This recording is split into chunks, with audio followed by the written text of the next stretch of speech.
Oh man. What's really good though, family tree? Let me know that you're up in the building about to have some great fun with me. Yeah. What's good, man? I'm actually gonna try a little thing right now. It seems as though my computer is on a crazy one. It seems as though it's duplicated the video. So I'm just trying to find out which one is the right one before I proceed. Okay, I see it. You lot tuned in. What's good though? Ooh, yeah. What's good though? Romy Tobinson in the building. PO. Who we got here? J124, King Unk, Painful Consciousness. Who we got here? Amu, my brother. Salute to you. Chase General in the building. Oh man, Low is in the building. Run from your wife is in your building. Curious Jones, Sympatico, blah blah. Nikki Dudley, Wendy. Hey, listen, everybody's up in here, man. If I keep shouting everybody out, Shalom is suck, not Ishmael. Yeah, TNT Greek. Yo, shouts out to my brother Jordan Kiluminati, Alibaba, and who else we got here? Jay Blacks. What's good? Yeah, buddy, man. Yeah, man. Gary Morrison, all the way from Scotland. Shouts out to you as well, man. Let's get it. So, you know what? Yeah, we had a very interesting speakers corner yesterday. I'm sure you guys, have been watching the videos and tuning in and having your own discussions and comments and things of that nature. So, very, very interesting times that we're actually living in right now. And this show is actually called "Are You Man Enough to Back Your Chat?" Say something. Say something, my brother. Say something. So yeah, are you man enough to back your chat? Because it seems as though, man, like Buddha is in the building as well. Yeah. It seems as though that people are ready to say things, right? Ready to say things willy-nilly. And it's not a problem for like, and we get it with the trolls in the comment section, right? We have people always spitting out some random madness, right? We have people at Speaker's Corner like saying some random madness, right? And I just want to know, is everybody prepared to back their chat? That's what I want to know. Like, I hold on to the concept of Judgment Day, right? Like I got my religious folks like, Kalam, what, you believe in the Judgment Day? Yeah, G. I never said I disagree with that concept. But for me, your Judgment Day is every single day of your life. Every single day of your life, you got to realize that your actions, right? Your thoughts, your words, your deeds, right? Is going to be held accountable. And you know who's going to judge you? You're going to judge yourself, plus your community is going to judge you as well, right? So are you standing on the principle of truth, justice, righteousness, reciprocity, balancedness, harmony, order, and so forth, right? Like that's where I'm coming from. So I stand on my principles day in, day out, regardless if I love it or hate it. I make sure I stand on my principles. There's one thing about me, and I make sure I stick consistent with my principles, right? I see everybody around me, right? And I'm going to utilize some Arabic words. When I look at people around me, I see a lot of people are what we consider to be munafiq, yeah, straight hypocrites, have double standards and things of that nature, right? And I find it, very hilarious because I know that, most people, and I'm talking about the masses, would never be able to spot the inconsistencies with certain people, right? And they will think that the people who are actually sticking firm and standing true to what they originated with, their root, their source, right, and continue on their principles, right? They don't see those people as being, firm with what they're standing upon. They see it as something else. And those people who are, well, I would have to consider now the high intellect individuals, right? The people who can really read through things. You can see those people who are standing firm and those people who are moving off emotions and aren't really firm upon what they stand upon.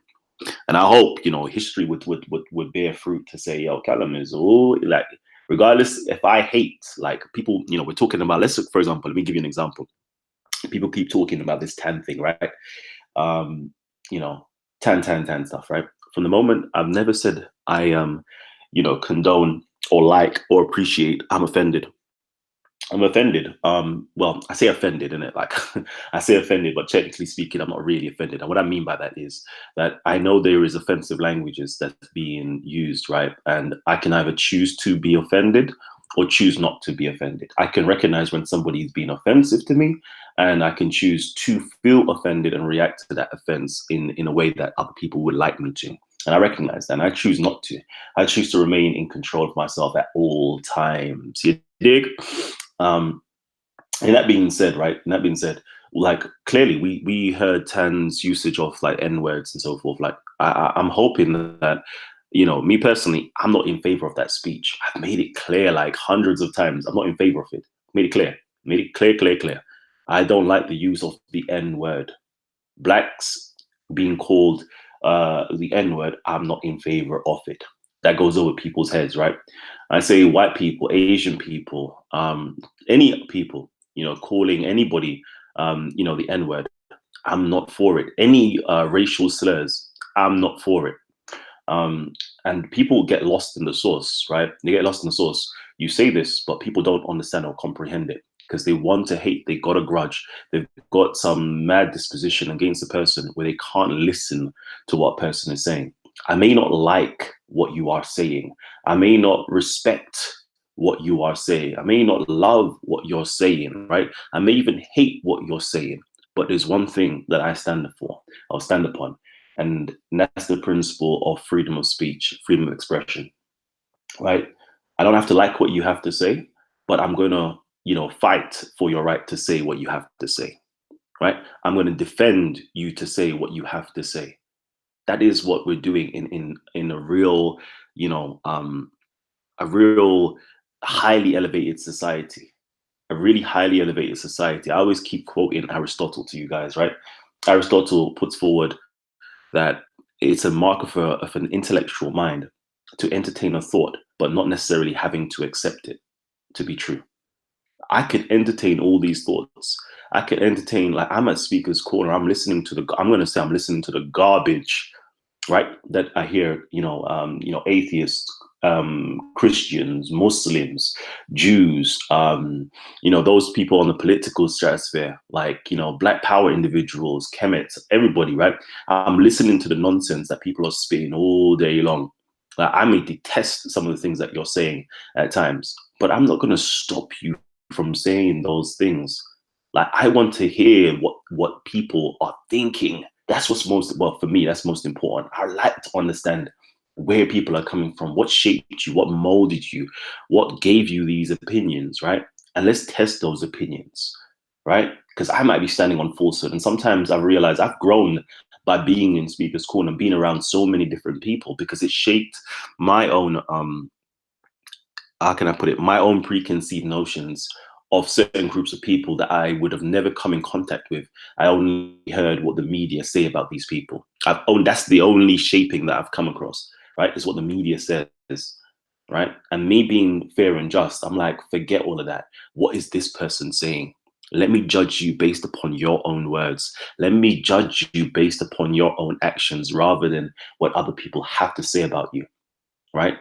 And unfortunately, we don't have intelligent people coming down to Speaker's Corner because we have, even my brothers, they told me like, raw, Cal, you know, when I first came down to Speaker's Corner, this is what such and such group was saying about you, right? This was what this such and such group was saying about you. And like, raw, you're nothing like that. But imagine if they actually, and these are one of my good brethren now. Imagine if those same people, you know, carried on like the masses. Yeah, they would be on the hating brigade against myself. But right now, we're like one of the bestest, closest friends. Why? Because they chose not to listen. They chose to engage in dialogue with myself. They chose to build a relationship with myself. Right? Sometimes we need to stop listening to what other people's have to say. All right, stop it.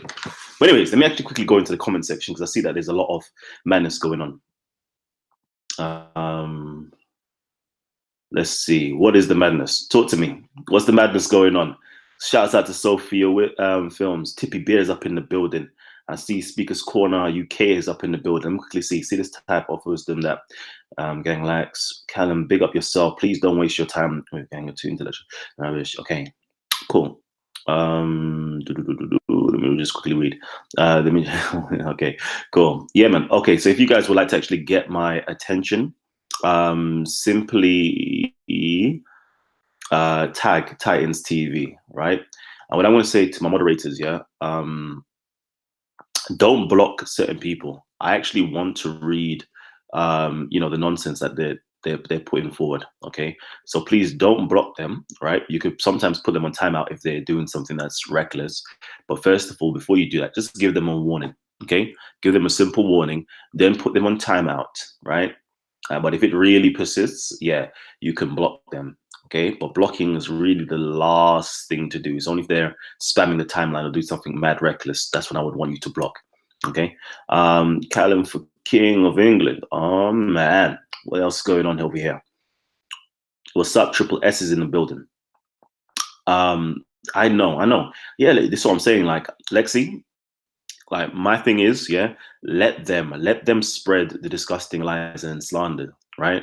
Because it's just easy that way, right? I saw somebody posted this up about what's it called? Your words may be used against you. Like we're gonna be using this. Is what I'm saying. Yeah, are you guys man enough to back your chat? Let them post these things, right? Let them continue posting these things because these same words that they're now spewing out, yeah, are the same words we're gonna use, yeah, to hang them. It's that simple. It's really that simple. This is why we are champions of freedom of speech, right? Because I'm just waiting for you to slip up, like slip up, and it's not hard to wait for you to slip up. I can make any of you guys slip up. What I need to do is just trigger you. It's that simple, and you will slip up all the time. And I'm going to use those same words that you slip up on, yeah, to really, really go in on you. Oh man. Do you think Jedi and gang are for free speech? Um, that's a very good question. I'll have to ask them that question first, right? And then give you a response. Callum yesterday looked like an episode of Catfish. Yeah, Rob is in the building. What's he saying? Hey, Times TV, let me know if you're up for a stream this week. I'd like to join. Yeah. Okay. Okay. Join my stream or me join your stream. Either way, I'm cool with it. I think we need to seek knowledge, and that means we need to look for the best deals. Deal for flights to China. And can you speak about your critics accusing you of going mad over Omar, but not Tan? Okay.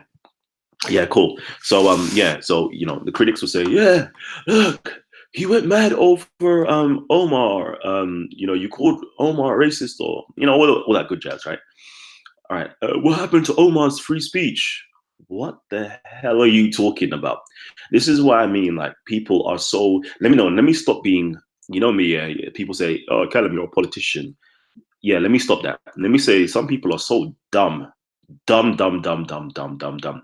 Okay. So if you want to, talk about Omar, was Omar spouting racial abuse? Yes. Okay. It's clear and simple as day. He was spouting racial abuse. Did I go up to him, intimidate? We can go back on the cameras, like go back to all the videos. Did I intimidate the brother, the old man? Did I intimidate him? Did I force him? Did I lay hands upon him? Was I violent to him? Did I punch? Did I kick him? Did I do anything to impede his freedom? No, quite the opposite, right? What I did was combat his abuse, right? With my speech, my voice, my own freedom to express myself, to highlight to the community, to show the community, right? Again, the double standards. I'm going to keep reiterating this. Double standards, right? Double standards. Now, these people, yeah, who do certain things, yeah, it's going to be a reflection upon your community. So I'm saying right now, for my Muslim community, the way that none of you guys for almost a year, okay, none of you guys for almost a year. So I'm not saying that nobody didn't say nothing within a year who are Muslims, but I'm saying almost a year, right? Some, if not the majority of you guys, did not say anything to this individual, especially on camera or anything of that nature, to tell him to stop. He went on to do that for a whole year. Just pre that, okay? Now, I didn't see anybody, regardless of faith or nationality, okay, start to bully him, intimidate him, kick him, punch him, shove him, or anything like that. He was free to do that, right? Tan, on the other hand, I don't know what happened there, mate. I don't know what happened there. Okay, there's other people that have said racist stuff in the park, right? When we got the guy, Gary, he called Gary a monkey, right? Again, nobody was in an uproar to start to punch, intimidate, fight, beat up this guy. No, no, none of us did that. And I'm sure a lot of you guys kept on praying behind these same individuals and doing all whatever you lot wanted to do. Okay. Like, I'm not going to tell anybody and I'm not going to sponsor anybody to go and beat up or fight these individuals or to shove these individuals out of the park. I'm going to use, yeah, what my God-given talents and rights, yeah, to do. And I'm going to make sure that these people get their just desserts in a legal manner. All right. So pre that for a minute. Can you, okay, let me quickly, I hope that answers the question, because I know I'm just trying to get through to the other stuff. Uncle Omar was disowned by all the Muslims. Shamsi was leading that. Yeah, that was like much, I can't remember. No, that's because Shamsi, I think that was because Shamsi actually got, was spoken to about him, or he spoke about Shamsi. I can't remember if that was to do with racism. Okay, but I'll have to double check it. Kalam, whatever happened to Gary? Where is he? He's sunning it up most probably. Callum, can you explain who stole Callum Times TV? The majority of the people support what Omar was doing. Of course, the majority of them did. Like, all you have to do, yeah, okay, all you have to do is go on to any Dawa channel, right, and see the racist abuse on there. I can go into any Dawa channel right now, yeah, and say hello, hi, salam brothers, or peace brothers, okay, and you will see the flood of racist abuse on those channels. Okay, none of them don't care about racism towards black people. Racism is rife inside of the communities. Don't ever get that ish twisted. Okay, and keep on see what you guys are saying. What do you think about Speaker's Corner now and its future? Speaker's Corner is dead. Okay, but right now it's the weeding out process. We're now cleansing Speaker's Corner. All right, so let the cleansing begin.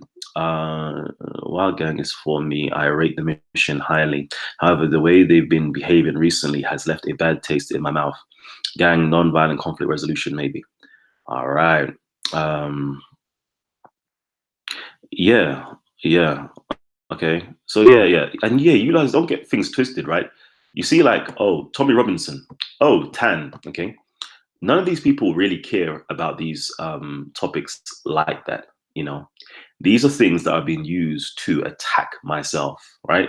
These are things that, we can now use to go against Callum, okay? But let's not get things twisted. Like, these individuals didn't have problems with me prior, right? All you have to do is listen to them when they speak. Just go back, listen to the videos when they mention my name, right? And you will know and realize that there is a problem. There's an underlying problem in them against myself. So anytime there is a possibility to use something, okay, that I'm affiliated with in some shape or form to go against me, they will. Okay, it's that plain and obvious and simple. If you listen to their reasonings, yeah, like, you'll understand. Okay, it's got nothing to do with anything. It's just that they have a hatred or have something inside of their heart. Some people call it jealousy. Whatever it is, I don't know. I haven't really, gone into people's hearts to really analyze, but there's something inside of it that's a bit troubling. Okay, and they're using anything to go against me. That plain and simple. Let's quickly keep on reading. Some ideologies and groups attract the worst of human nature. Oh no, what's happened? Okay, let me go back up and see what's going on. I'm gonna make sure I get through all of your stuffs. All right. Let's see. Sophia Films. Okay, I've got that. Haley Forbes says, "Our gang secret members." Like, loud gang for a hot second, man. Let them breathe, innit? Let them breathe. Okay. Gang is a group that's been formed, in my humble opinion, to actually address certain problems or issues that's taking place in the community. I would say taking place in the hood. I don't even know what to actually call it. Okay, but it's to solve issues that's taking place in street culture or gang crimes or anything of that nature, or retaliation attacks. Okay, it was formed I would like to think out of good intentions to actually do something positive for their community. Okay. The only thing that's unfortunate about it is there isn't a true separation in terms of what the gangs outside of GANG is doing versus what GANG is doing. Okay, there's not a clear distinction and separation to the outside community. Okay, and I'm not saying that there isn't a separation or distinction. I'm just saying that there isn't a clear one where other people looking in can actually see, because they're still seeing that same gang or hood mentality transpiring at Speaker's Corner. Okay, the same thing that they're trying to get rid of, they're seeing it transpiring at Speaker's Corner. So there isn't a clear distinction. And hopefully the brothers will actually, like take in a lot of the things that, the comment sections or other people are saying, and kind of, reflect upon those things and see how they can tailor gang to be better. Okay. Let's quickly see. The mob at Speaker's Corner seems really emboldened these days. Is the mad vigilantism going to be the new normal? Glad Sarah retired, or else the stab thread might actually happen now. Yeah. Yeah. Okay, that's your observation. Shouts out to you, Kalam. Love the way you stayed on your square for the couple of weeks. I'm riding with you, bro, says Ashanti Black. Salute to you from America. Salute to you guys who actually donate and actually support Titans TV, who support content over everything. Which other channels who support SoCo Films? Mr. Rex. I'm not even too sure if he's been receiving any donations, but support him, man. Mr. Rex is doing a good job. TNTAS Greek is doing a great job as well. Support the people at Speaker's Corner that you believe are doing excellent jobs, so they can actually grow and expand whatever they're doing as well. Let's quickly go through. Remember, if you want to get my attention, just tag Titans TV. Man, like COE's in the building. Oh man. Kalam passed by a gang last night and out-reasoned them all, to be fair. All Jalala had was backhanded compliments. Keep your hands on Saeed. Cleanse the area. Oh my gosh, Kalam, are you okay? The gang, I beg you stay away from other black people. They're dangerous. That's funny. You're funny, man. Let me see. Let me keep on going. A lot of it is jealousy of your platform, says J124.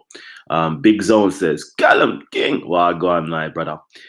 Drop a like to show Callum we appreciate the shows. Yeah, family tree. I just realized I didn't even promote it properly. Yeah, hit up the like button, baby. Hit up the like button. Let's get it, man. Let's get it. Come on, 47 likes in the building. We need to just double that, triple that, and let's get it popping. I might even say some controversial stuff in a hot minute. Still, let's let me know. All right, just hype me up a little bit, because my voice is seeming mad low and just like foggy right now. So let me get up. Let me get a bit up upliftment. Tans TV, do you notice that the majority of the black Muslims was okay with BS and even made excuses for Omar? Of course, man. Questions. Do you think it's productive being interrogated by 20 men? No, but yes. And let me say the no and yes.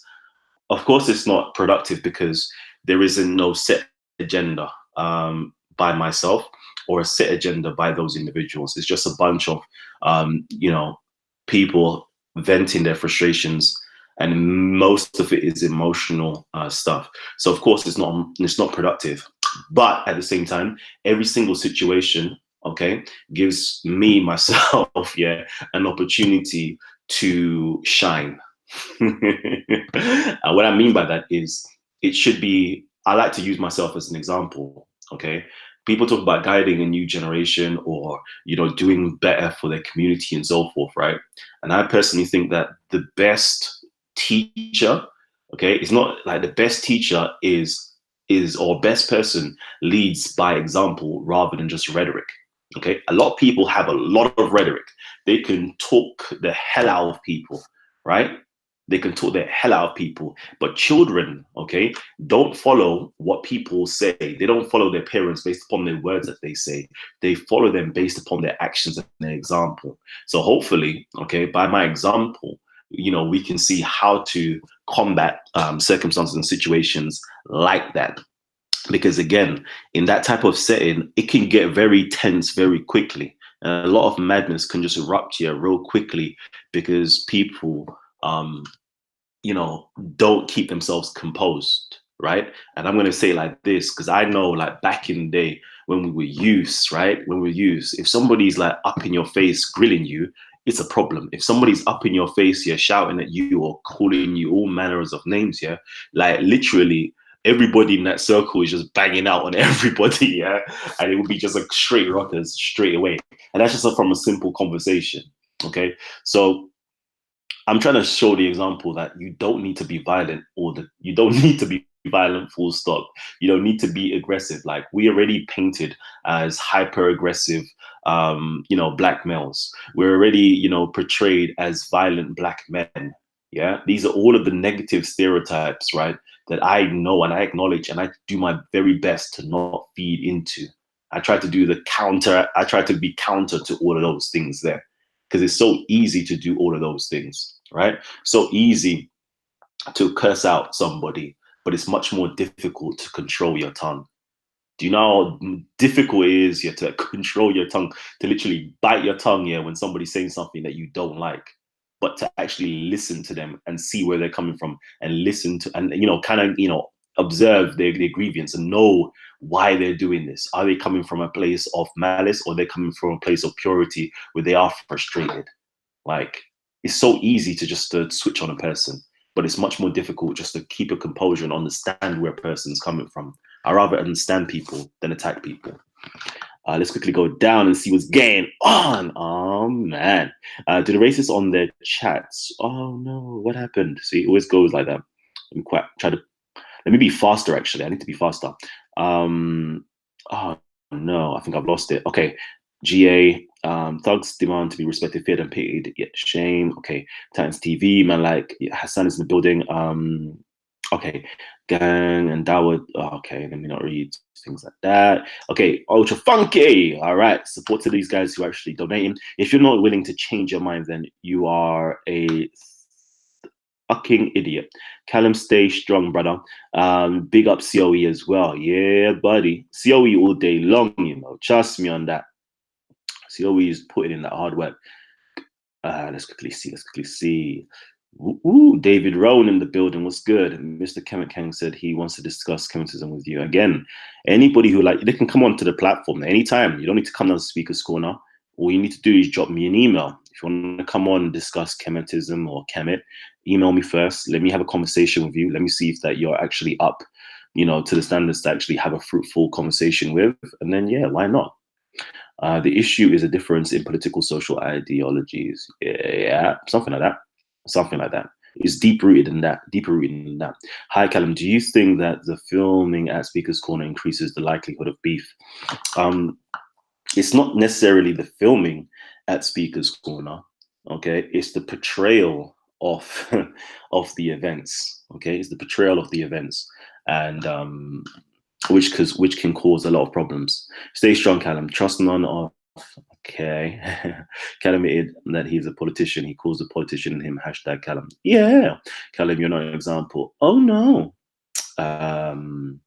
Let's see. PO says, in my humble opinion, you're doing much more for the new generation than anybody else from the gang community. And the most important point is you do not promote taking drugs. Hopefully it's the end of tension between brothers at the park, moving on to bigger and better things. Big up all my brothers. No, I don't see that happening. I don't see. We would love it to be the end of all tension, but it's never going to be the end of all tension. The moment Speaker's Corner seems really emboldened these days. Is this vigilantism the new normal? Glad Sarah retired. Yeah, it is looking like it's the new normal. But guess what? It's soon going to be stomped out. I told you, we're going through a cleansing process. So let's encourage them to do what they're doing so they can be stomped out. Respect is a little, okay. All right, let me not read that. If I left the park for a month, a lot of people would be relevant. Half your right fans were calling gang violent blacks that need to be go back to Africa when they chased 10, but Tommy hooligans are not violent to them on Times TV. You lot keep. How do you know what certain people's political persuasions are on here? I really want to know how you lot come up with these comments. Like, I really don't know how you lot come up with that. Anyway, Callum stepped up like Jesus and the Pharisees. Oh man. Okay. They need to grill Leon for promoting double standards. No, they don't need to grill Leon though. They actually don't. And me saying these things, right? When I was bringing Leon into the mix, right? It's not that they need to grill, and that's when I brought up the other brother into the mix, right? They don't need to grill these people at all. They don't need to. Okay, I'm just pointing out the double standards and hypocrisy in them.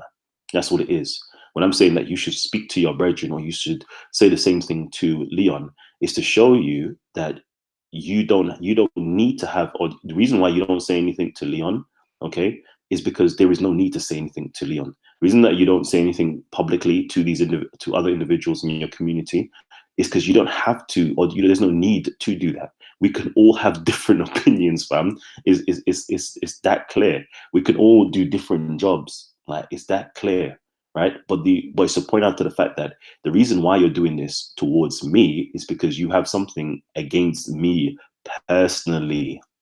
Okay, that is the real reason. Understand that. All right. So just put that out. Anything that Leon is doing, I'm actually slyly. I'm not going to say slyly because I don't want to say I support Leon, yeah, like that, because then I'll go against my own principles of not supporting a man. But the things that Leon is doing, yeah, I can't say I can fault him for. He's doing what he's supposed to be doing. He's playing the role of media, of journalism, of reporting what's going on at Speaker's Corner, right? If you have a problem with Leon for doing that, rest assured you have a problem with yourself, right? If you're saying, like, if you want to attack media channels, yeah, for doing exactly what mainstream channels are doing, right? Like, go and attack the mainstream channel. We don't listen to BBC. We listen to COE. We don't listen to ITV. We listen to COE.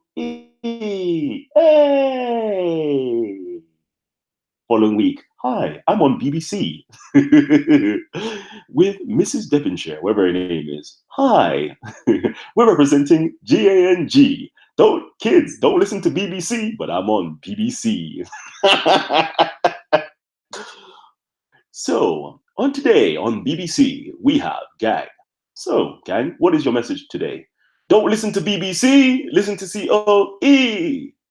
Do you not realize that you're on BBC right now? Yeah. So why will your fans be listening to us at this present moment in time if you've already told them do not listen to BBC? Well, I'm being a hypocrite. Hey, stop that. Hey, Cal. I told you I was gonna say something controversial. I did warn you, innit? I told you I was gonna say something controversial. But anyway, that was just a quick controversial thing, just to lighten up the mood and get you guys into some anyway, Speaker's Corner is a soap opera. Yeah, buddy. Let's see. What are you not saying, man?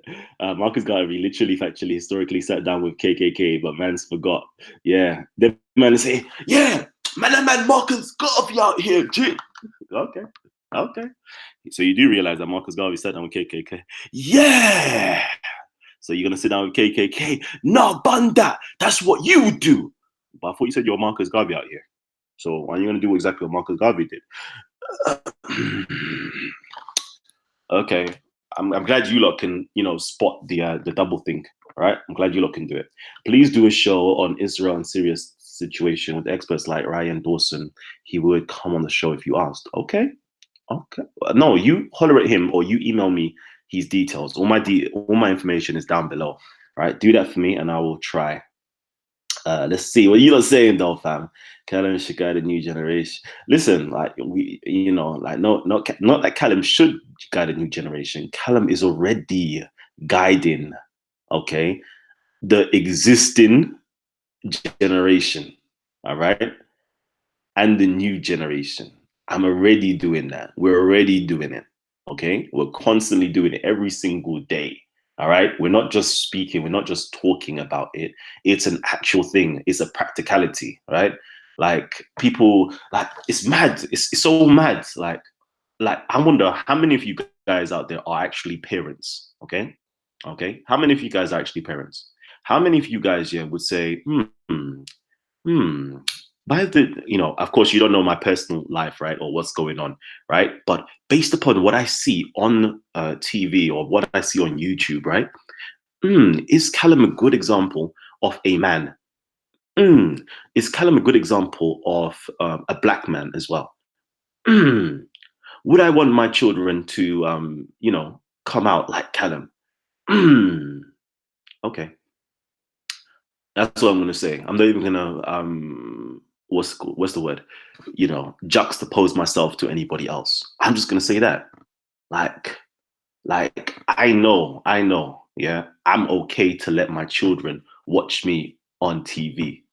I'm okay to let my children put on the computer and watch me have dialogues. I'm okay with that. Trust me, I'm okay with that. On the other hand, let's quickly see. Shouts out to my like respect up in the building. You really had to laugh on that one. Hey yo, Marcus Garvey wasn't racist. Times were different then. Blacks were oppressed. Yeah. If my child came out like respect, oh sugar. All right, let me not read that. All right, could you do a show on Semite speakers, the misconceptions, and how a language family is being called a race and the narrowed to one people excluding the other Semitic speakers? Yeah, do you know what? If I can get a few of my Jewish brethren to come on, that would be awesome. Let's see. Hey, Titans. So, what are you gonna do now, bro? I mean, now that you have been exposed on all fronts, Ismail Aiden. Hey, buddy. Please, like exposed how, fam? Exposed how? Like, what you guys don't realize. Like, Speaker's Corner, yeah, Titans TV. All you can say there has been consistency. There isn't flip flopping or changing or turning or anything like that. I stand by the stuff that I say. I'm hard body like that. Even my own brethren are like, fam, man's not happy with you. I'm not happy with you. I'm like, fam, I know, I understand that. I really understand that. And like I said before, yeah, like as the great Imam Ali said, yeah, like, the truth left me with no friends. I'm with you, my brother. Sometimes I'm even like upset with myself because I'm standing upon my principles. I want to break my principles, but I just can't do it. Okay, I can't do it. You man could do it, but I can't. I have learned a lot by your example, conduct, and behavior. If one is the judge, a tree by its fruit, then Ma'at is king in the park, hands down. Ooh, wait, salute, man, like Joe Haslam. Yeah, buddy. Shouts out to Ma'at for real. Let's quickly see. Should I be controversial and get some people on here? Should I do that? Let me know if I should be controversial and get you guys on. Okay, let's. Ooh, no. Okay. Great bit. Why is always about color? I'm white and don't give a damn about color, but black people just don't look past color. Now I hear you. Again, great Brit. I understand where you're definitely coming from, right? But as black people, we have an identity. We're suffering from an identity crisis, and that's why us as black people, we speak color so much. Fortunately for you, or for white people or Asian people, I'm doing quotation marks right now, right? They're not suffering from that, so there's no need to be talking about that so heavily, right? This is just one of the problems that we're facing with inside of the black community, hence we speak about it so much, right? Hopefully when we get past that, you dig. Islamophobia 2 coming soon, says Respect. I will done this whole show and Uncle Ties in 3 minutes flat. Yeah. Bars, bars. Don't worry, bro. Don't worry. I could write a quick 16 as well, I could write a quick 16. Sugar. I go with the hottest and hardest artists in the game right now, yeah, on my line, right? I could just do a quick feature, right? He wants me to see me do a quick feature. Anyways, You have some growing to do, Callum. Yeah, buddy. No, I do. I really do. I really do. Again, I really said people, I'm like a half finished art right now. Half finished. I still got a lot more to go.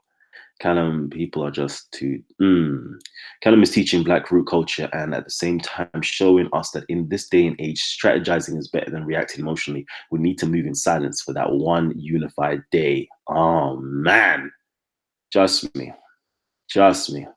Callum, what would Sarnetta say about the way you have been acting towards your brothers?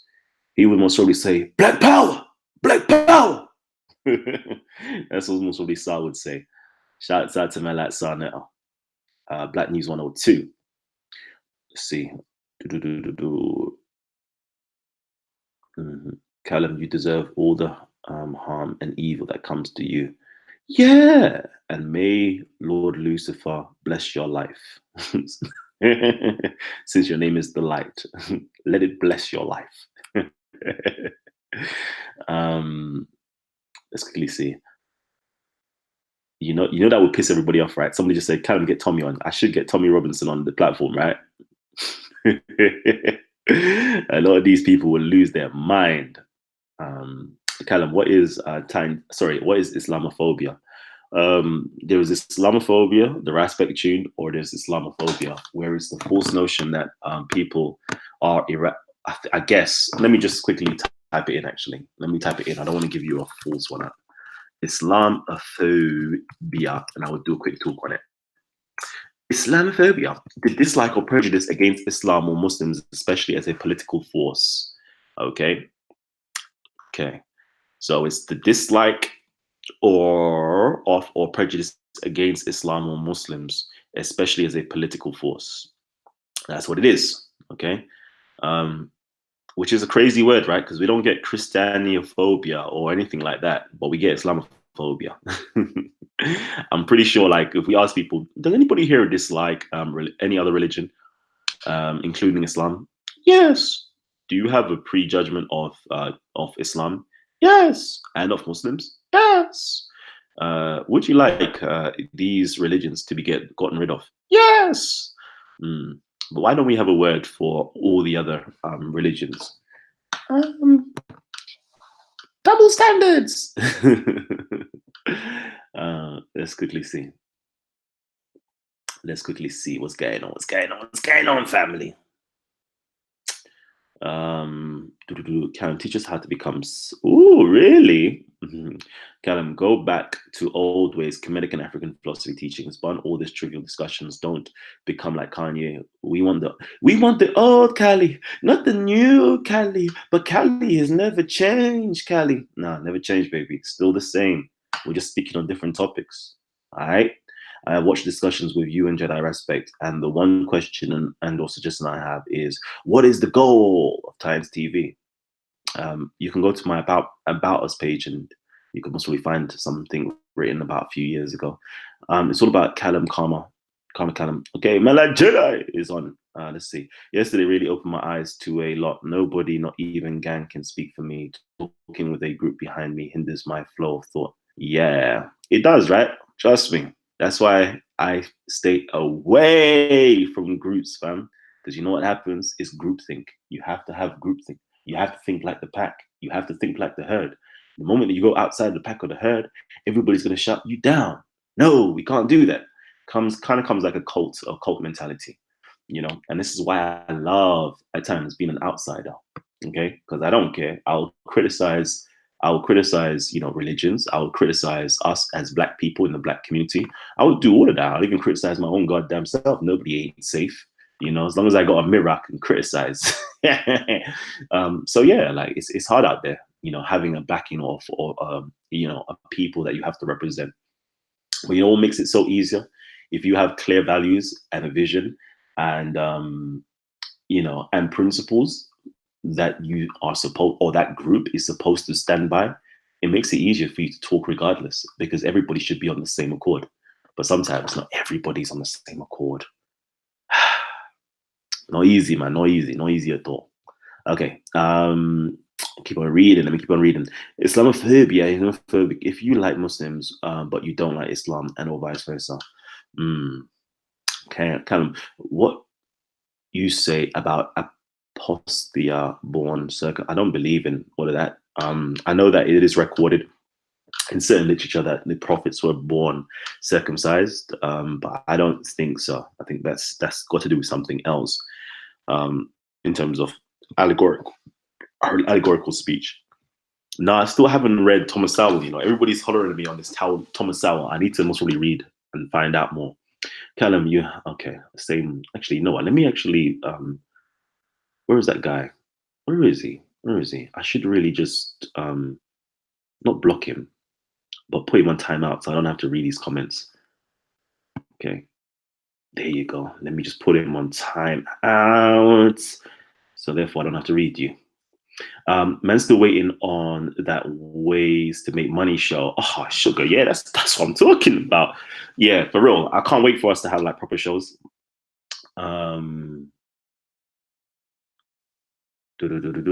If one dislikes Islam as a political force, that's being called smart, not Islamophobic. True stories. Nothing personal. Promise. It ain't personal, and I'm done with these public inquiries. Shouts out to the brother Jedi. Trust me. Trust me. When you have a bunch of people screaming and shouting at you all at once, how do you keep your cool? You're very good at this, and I feel it's an example to be followed. I keep saying this meditation. It's a lot of meditation, and plus, yeah, when again, yeah, like the true mark, yeah, of power, okay, is not always showing people like strength. Sometimes it's about conserving that energy. It's the ability not to react, okay, but it's the ability to strategically act. You dig what I'm saying? Because I'm like, I can say this right here, and I can demolish you. I can break you all down right now, but let's not do that because I want good for my people. But you keep like a lot of times, yeah. I'm like, I wish you lot would stop this, because I'm like, I don't want to make you guys my enemies. Like, Callum Juju is strong, Like, yeah, fam. Like hashtag Callum did it. No, like I'm being real. Callum Juju is really, really strong, right? And I try my very best yet to not make anybody my enemy. Okay. I don't want to make people my enemy because I have a law here called crush your enemies totally. And I'm like, how am I gonna crush another black people, right? Or black individuals or other individuals, right? How am I going to crush them when I know that deep down in their heart, yeah, they're trying to do something positive and productive? Like, please, like, stop. Just leave it. Let me turn my back. Let me walk away. Because sometimes, yeah, there is a spirit or force inside of me, right, that I don't even have to consciously think, yeah, but it's ready to act for me. It's ready to put everything in place, yeah, for things to work in my favor. So allow creating a situation, yeah, where you yourself, yeah, could be harmed. When I say harmed, I don't mean physically harmed. Stop putting yourself in my path of destruction. Allow me, G. Allow me. Don't do it, man. So yeah, it's all about meditation, keeping your cool, keeping your composure. Like you have to do it, man. You have to do it. You have to. Let's quickly see.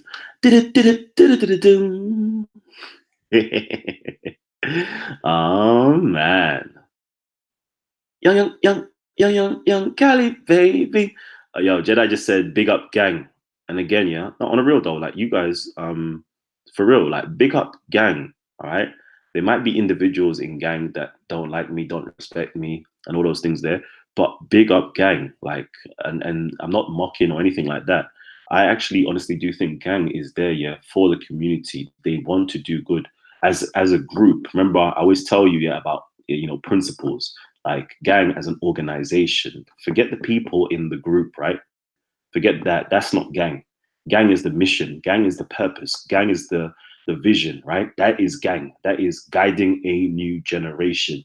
That is gang. I'm always going to continue bigging up gang as the mission, right? I may not like the people inside of gang. I might not agree with the people inside of gang. Like there's been like it's been almost not a year, but almost like a good months, at least 6 months, right? Where I've seen certain things that members inside of gang are doing things that I particularly think that is destructive for Black people. But I keep my mouth stum. I keep my mouth quiet because it's much bigger than the individuals inside of it.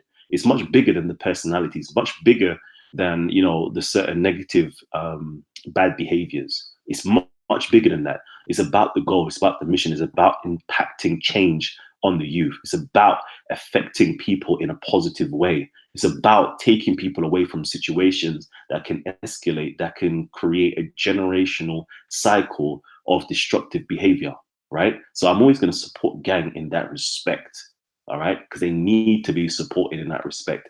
And they need other people outside of themselves, yeah? And this is a small criticism. You need people outside of yourselves, right? Who is outside of a particular demographic or outside of a particular environment, okay? To kind of sprinkle you guys with some gems of wisdom how to operate in the future. Like, that's my only criticism I can actually give gang as a collective group organization. Anyways, let's quickly see. Let's see. Kalam, you brave cat. I give you that. I wouldn't be that calm when I'm being questioned and pushed. I'd flip, haha. No, that's right. I know. And that's what I'm saying. Like these situations are very tense, but again, it's all about setting the example, right? It's all about setting an example. I keep saying this. We've been training, yeah, for however many months. Those people who are on a conscious vibe, we've been training for however many months, however many years, right? Like, this is your judgment day. Every single day is your judgment day. Like, this is like a key example. This is your judgment day. You've learned so much. You've learned how to control yourself. You've learned all this wisdom stuff by reading all these conscious books, right? But now, how do you act in real life? How do you respond in real life? That's what really, is going to mark you down in history. You dig? Let's quickly see. Kalam are my friend. Let's see. Amu. I was beloved from Kalam Jiju. Shouts out to my brother. Let's quickly go through Sophia Films. Nazi ideology is horrendous, but will you defend a Nazi if there may be some who are righteous and nice? Regardless if they're righteous and nice, right? And this is going to be one of those got him moments, got him. If a Nazi came on my platform to say certain things or met me in person to have a discourse or dialogue, right? I would show them the same amount of love, honor, and respect as I show every single human being. Callum, why is that? They're the most nastiest, filthiest people on the earth. Why? Because I've already said I view myself as God. The highest thing that you can call it, the highest thing of worship is God, right? I view myself as God, and I view every single human being as God. You dig what I'm saying? Right? So I'm going to treat you as God, and I'm going to show you that love and respect like I show every single human being. Maybe this individual has been dipped in the muck and the mire of coming down into this physical plane. They've been dipped in the soil. They've been dipped in the earth. They've been dipped in the dirt, right? And they've taken on certain negative attributes. But deep down inside of that person, it's still a person. It's still somebody's child. It's still somebody's baby. You dig what I'm saying? So if there is a baby or a child inside of that person, right, I'm going to treat you as I would treat a baby and child. No matter how much you're doing bad or doing wrong, I'm still going to love you and understand that it's not your fault. All right? But it's time that you start realizing that it's your responsibility. Anyways, let me keep on going before I get any flack for that one. Let me pass it over that smoothly and sweetly. Told you Callum supports Nazis and KKK. When are we all going to realize that we all have a role to play in symphony of life? All this division serves no purpose. Yeah, that's true. It's always going past real quick. Okay, let me quickly. Oh yeah, don't forget to join the Discord, baby. All right, let me go back down again. Your channel bring great value, great knowledge, and nice energy. Yeah, buddy. What do you say to ones who say you perform witchcraft and use jinns? I tell them, yeah, do it. Yeah, baby. When people come up with silliness, I just respond with silliness. And most people won't even realize. They'll be like, yeah, I told you. I knew it. You just confirmed it. What this one says, don't mention Juju. You know, folks paranoid about you already, thinking you're a Mason. I know. That's why I told them I am. Like, I am what you say I am, baby. And sometimes I may be telling the truth. I might just be Illuminati. Your channel brings. Okay, I've read that. Click go down.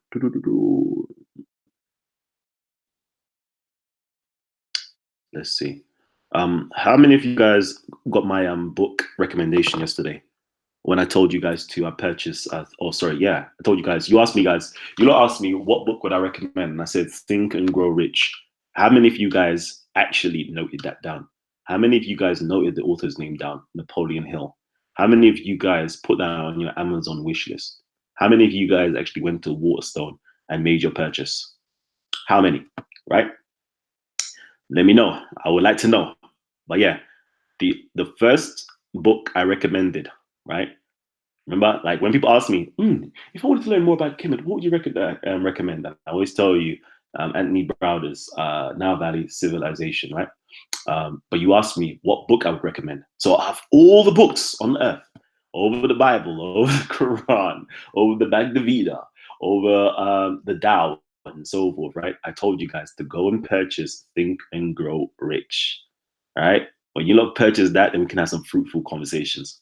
Times TV, we can discuss psychology for future generations on a show. Yeah, we can do that. We can do that, Rob. Callum, check out Zoe Williams show. Yeah, big. Callum, you like football? Nah, not really.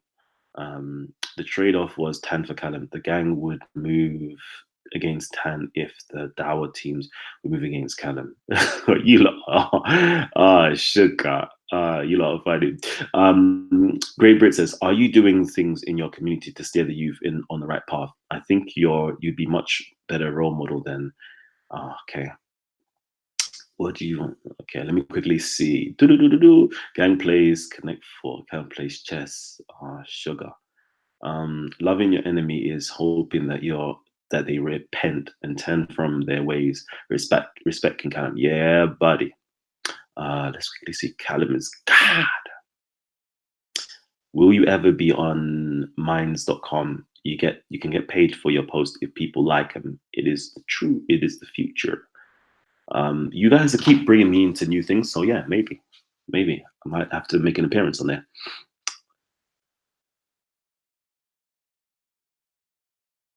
Jeez, but he says you got that years ago. All right. Jane says Illuminati, Latin for illuminated. Just me. So yeah, brother. All right. Let me. Oh yeah, I did say I was going to drop the link in, isn't it? Okay, let me drop the link real quickly then. Before I shut down, I was literally about to shut down the show, but let me just drop the link, and then we can actually catch some jokes because I know enough of you guys may want to say some stuff. So let's do this.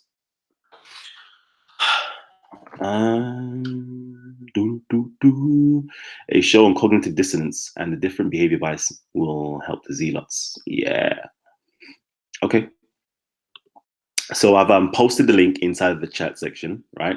I'm not trying to stay on here much longer.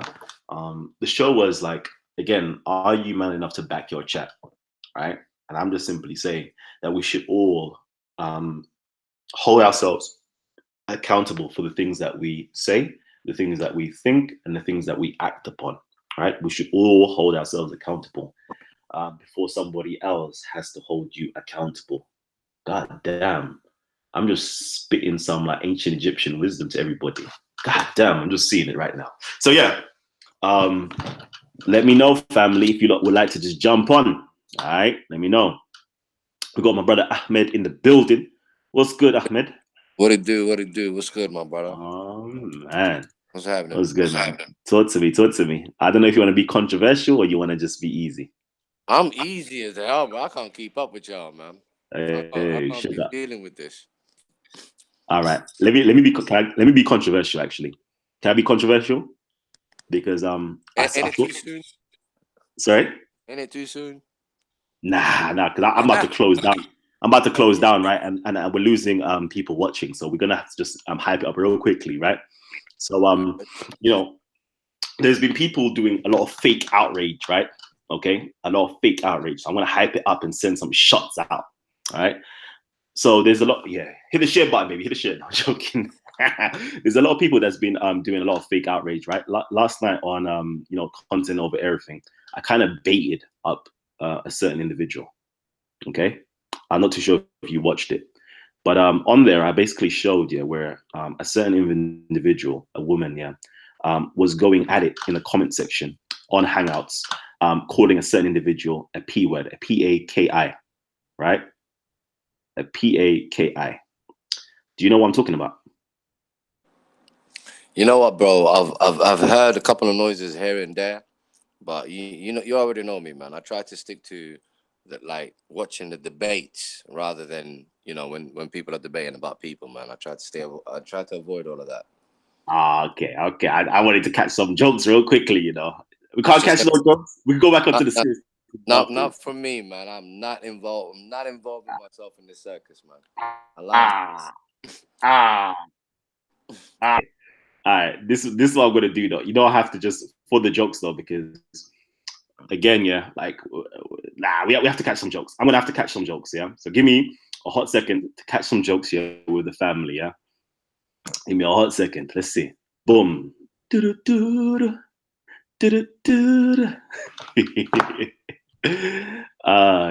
Again, yeah, I'm gonna have to do this, yeah, because people love to call your name, yeah, and it's like, do you know how long? Yeah, I'm just keeping my composure, yeah, but just let me just do some friendly shots, yeah, so I can just say, yeah. Can you see my screen at the moment? Can anybody see my screen? Just putting it out there, innit? What are you saying, Ahmed? Do you remember this conversation? You're keeping quiet. God damn. Just putting it out there, innit? Oh, no. I was doing something else. What conversation be? I'm saying, do you remember this conversation? Which one? If you look on the screen right now, yeah, I'm doing screen sharing. Oh shit! You really want drama tonight, huh? Yeah. You reaching hard. You reaching hard, my brother, man. It ain't happening. You're not involving me, man. Okay. Allow me, bro. No, because I don't know down there, innit? Like it looked like it was your name, innit? That they were calling you all these names, innit? So I just wanted to know if you I plead the fifth, goddammit. It's not happening, man. All right, cool. I'm just doing that. I'm just doing some quick shots, real quick. There's more people that joined in. Have fun. All right, Ahmed, don't worry. We're gonna talk about some serious stuff in a little while, right? But I just have to send a quick shot, right? I had to send a quick shot real quickly because certain individuals, yeah, wanted to come on to our platforms, right, and actually cause trouble and say all manners of madness. So I'm just doing quick shots real quickly, yeah, to let you know, yeah, stop messing, stop playing with me, because I could just keep on dropping more and more, yeah. And I'm trying my very best not to. Don't give me room here to actually, send shots your way. And realize, yeah, this has been like a while ago, right? And I've still got files. You know when you have files and you're just not even trying to just release anything. Yeah, again, yeah, it's true power is not reaction. It's not by reacting. It's by holding your composure. It's not by acting at all. True G's move in silence, like the G in lasagna, baby. So keep playing up, fam. Keep playing up. Don't think I'm not ready to send out no shots. Man, I'm asking, but Kalam, why are you sending out shots? I said yesterday, listen, the definition of insanity is what? To do the same thing over and over again, expecting different results. If you lot can't listen, yeah, to what I'm saying, if you can't pre how I'm allowing you guys, and it's my grace and my mercy that I'm allowing you guys, yeah. All right, let me just show you what wrath looks like.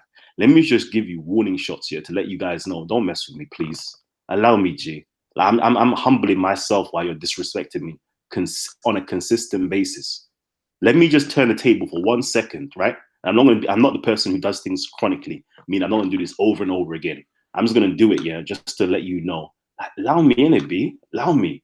Stop throwing stones in glass houses, all of you. Stop throwing stones in glass houses. All right? Cool. That's what I'm gonna say. That's what I'm gonna say. True bad man, real bad man, real. Anyways, what's good though? Come on, family, man. We've got a lot of intellectuals here on this panel right now. We've got a lot of great people up in here right now, right? Don't worry, I haven't shown you the N words or nothing like that. Black people are not even in uproar right now because they haven't seen nothing against black people. Don't worry, I'll hold that for another day. Hey, yo, dash your brother COE under the bus. Nah, baby, never that. Never that. If you get dashed underneath the bus and I can't pull you out, bruv, I'm joining you, my brother. I'm lying right underneath the bus and I'm telling you, yeah, to lie flat with me. Lie flat with me. You're going through this with me, my brother. Lie flat. As long as you lie flat, the bus can't run you over. Remember I told you, my brother. All right, let's get it, man. Jordan, talk to me, G. And we've got my brother Amu as well. Talk to me, family. What you saying, man? Let's talk about something real productive right now. Man, like COE, man, like being like that with man, never that. You know, that gives me jokes, you know. You remind me of my brother, Nabil Abdul Rashid. Yeah, shouts out to Nabil Abdul Rashid. Man used to say, yeah, listen, me now watch no football because a man and a man can never be united. I hear man screaming out, man unite, man unite. Nah, sir, a man and a man can never unite. Man said, raw, fam. Like we had a wedding, fam. We had a wedding the other day, like, and I emailed you, and why didn't you respond or come? Email, email. Me only deal with female blood clot. Hey, shouts out to Nabil Abdul Rashid. You know, that's my homie since day one, creating stand up. All right. So yeah, man.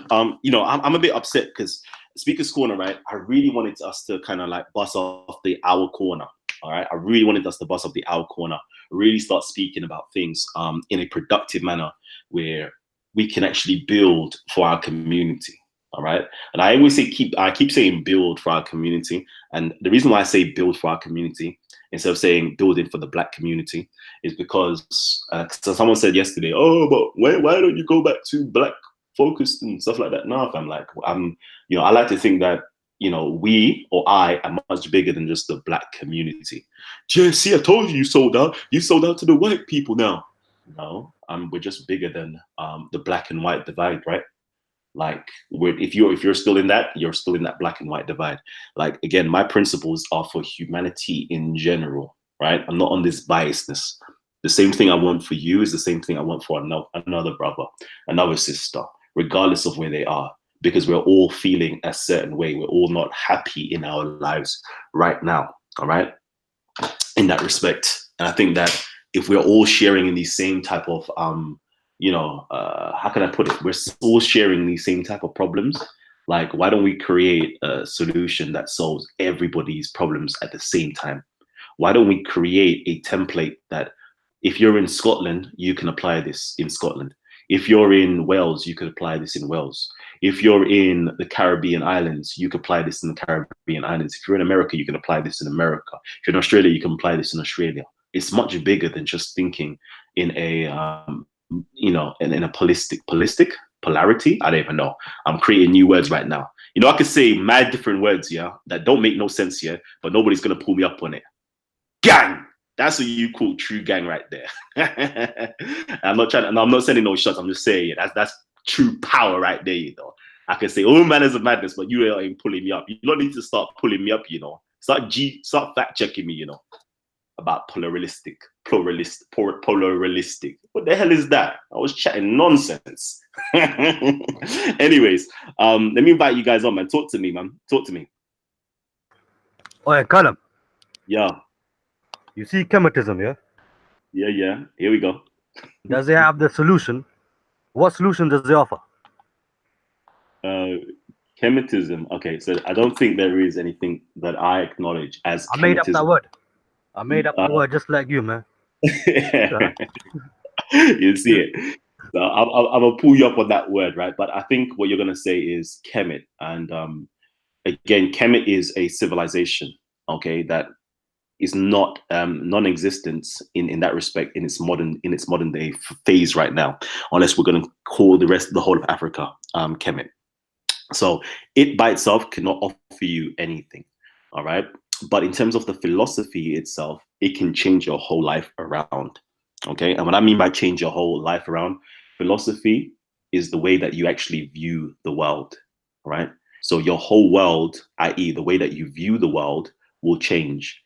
And the way that you view the world you will now be able to impact upon your world and construct and create a new world in and after your own image. Us as chemists, or chemetics, we have a God complex in a sense of this, right? We view ourselves as gods. I'm going to keep reiterating it. We view ourselves as gods. We're not the people, okay, who are being controlled by God.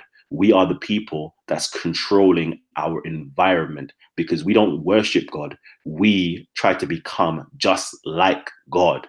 The way God created the whole world or created the universe, we're trying to create a universe for the betterment of our own people as well. So that's what it can offer you, my brother. It can change your whole world. Ain't that a problem though? You tell somebody he's a god and he's got a messed up mind, he might start doing messed up things. You know? Indeed. And that's why we encourage people to join a Kemetic school or Kemetic temple. And that's why we talk about initiations and so forth, right? And people are like, but why are you not so secretive? Because if we give you guys certain things, all right, certain information, guess what you're going to do in your messed up state? You're going to start doing more messed up things. Okay. So sometimes you need to just take some time out. Okay. Educate yourself. Okay. And learn how to be a better person before you can act like a god. God and goddesses, innit? Yeah.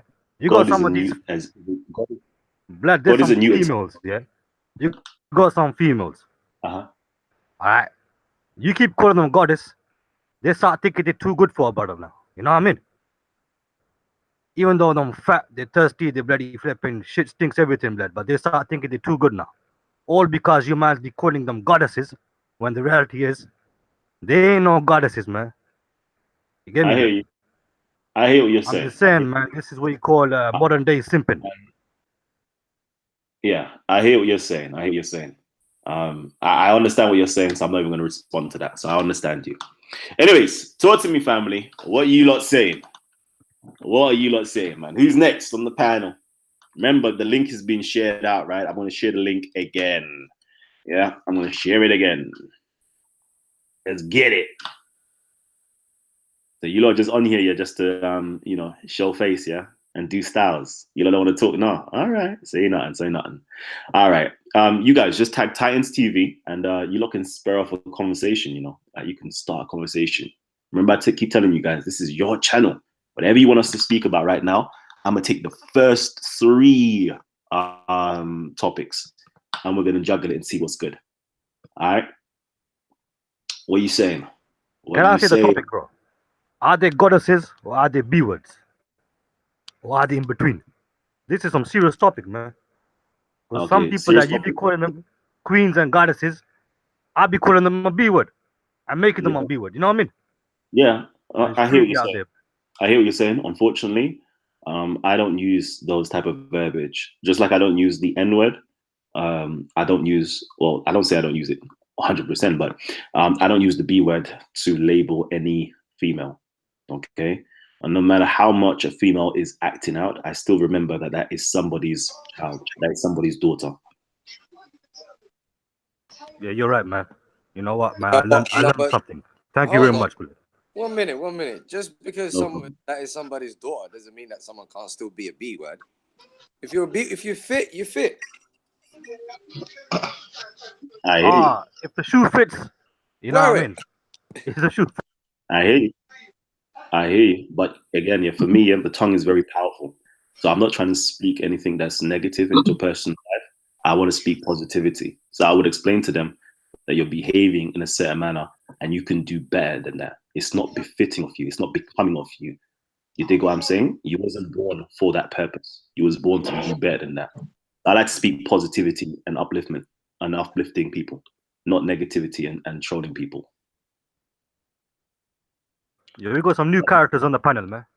Yeah, let me open up to the I don't think a B is a bad word, though. I don't even think that's a bad person. As a matter of fact, sometimes when women act up and they act like a B, they're quite cute. It ain't a bad thing at all. Oh, man, you give me a joke, man. All right, cool. Let me hold your tongues for a hot second. Let me get some of the other panel members to come on and have a little say hello, say what you got to say. What you saying, man? Yo, what's going on, Kalam? What's good, man? Like, Amu, what's What's going on, brother? You good, yeah? Yeah. Now, I want to change the topic from the beating quickly. This obsession of Tan with the IQ tests, because obviously we know that IQ tests don't measure a lot of things, right? So he keeps saying that people have low IQ or high IQ, but we know that IQ tests are biased towards a specific group of people. Yeah. So just because you have a high IQ doesn't mean you have a reasonable position on stuff, or you can be an intelligent person, right? That's right. Can I elaborate on this IQ testing a little bit? So the IQ test is okay. Yeah, go ahead. The one keeps referencing what the test actually, or what the study actually found, was that it didn't matter what racial group you were in, depending on your location. Say, for instance, if you were African American, if you remained in that country for long enough, the IQs would eventually level out. But the IQ test itself found that, yeah, for sure, people in Africa had a slightly lower IQ than people in Europe and people in Asia. But people are transient. People move around everywhere. It's more dependent on the education system, I think. Yeah. It did measure the IQ of racial groups. And, yeah, of course, there's biases. But the study itself actually stated that, eventually I think it showed that eventually those IQ tests would all level out. So it wouldn't matter what racial group you came from, a certain location, you would fit within a certain criteria. But what I would say, I also think that Tan is shooting himself in the foot, because just because you have a high IQ doesn't mean you're going to follow Tan, right? You got high IQ people in extremist organizations who are very intelligent, but can also have very, unpalatable opinions on stuff, right? So while you're talking about Tan, can I jump in real quick? Because I think I'm the only person on here, I think, that's not from the UK, and I'm a big fan of Titans. Kalam, big up. I jumped in here before more than once, but I can't understand how y'all letting Tan even carry on the way he is. Because as much as, we believe in all of the free speech and everybody has a chance to say certain things, there's certain things as reasonable adults, we shouldn't even let certain people speak when they say certain things. Not to say that nobody has their opinion, but some of the videos I've seen recently and the opinions and things I've seen Tan going on about, and the fact that I feel like nobody just brush him away or just, feel me? People keep giving him a platform. How do you set those boundaries, though? Nah, man, it's free speech, dude. It's free speech, man. But the things is not about, there's free speech, but reasonable people also can choose not to listen and not to give this man a platform. I've been seeing 4 videos of Tan saying the N-word all over Speaker's Corner, and people still recording him, people still there giving him a platform, and it's just like, wow, I didn't expect that to go on over there. As much as I see you guys being intelligent brothers and exchanging ideas and respecting each other, there's a level. Stop talking about him. It's as simple as that. Stop talking about him. True that. True that. Every individual has their own decision to make. I mean, you can ignore the guy and just walk away from him. You don't have to deal with him at all if you don't want to. Yeah. The only reason people are there is because other people are there. They're just crowding around the. He brings drama, and people like drama. That's the end, right? That's what it is. He brings a bit of drama. Seems to me there's an important concept that people either are missing or choosing to ignore, and that is that you would agree with somebody's right to say something, but not with the content of their speech. And I think Kalam has said this in various ways himself. And if you are for free speech, then the gentleman that spoke earlier, giving him a platform, in other words, filming him, people film everybody. And the more controversial you are, the more you are going to be polarizing, i.e. people will like you or they'll hate you, but like Marmite. And so that's what happens at Speaker's Corner, and that's the place where it should happen. So people like Raj or Tan being escorted out of there is entirely wrong. The police should be targeting and removing those people who are likely to cause violence, not getting rid of the one person who's speaking because other people might get violent just because they haven't got enough numbers. There is a way around this, but it's not being implemented as yet. No, I'm not even saying. I'm not saying the police should be escorting anybody out or they should be getting rid of the person that may cause someone else to cause violence. I'm saying the other people like you guys, the guys that I watch, like Kalam, Raj, or you guys, step away from him. Tell him move up with that. You feel me? You don't see like we have debates and things like that in New York and Harlem and stuff like that. And of course, there's people that hold wild, crazy opinions like that, but you won't see those people on TV. You won't see them on our channels because we're not going to respect them enough you can talk by yourself, not on our cameras or not in our conversation. Like, you got to hold a certain level. You know what I mean? And I know, I know Kalam might understand what I'm talking about, because I know he has a lot of Jamaican and African influence, just like how we do over here. And there's certain levels to certain things that we allow. And even you can do it. I completely believe in free speech. Have your speech, but you're not going to speak near us. You're not going to speak in front of us with that foolishness. You get what I mean?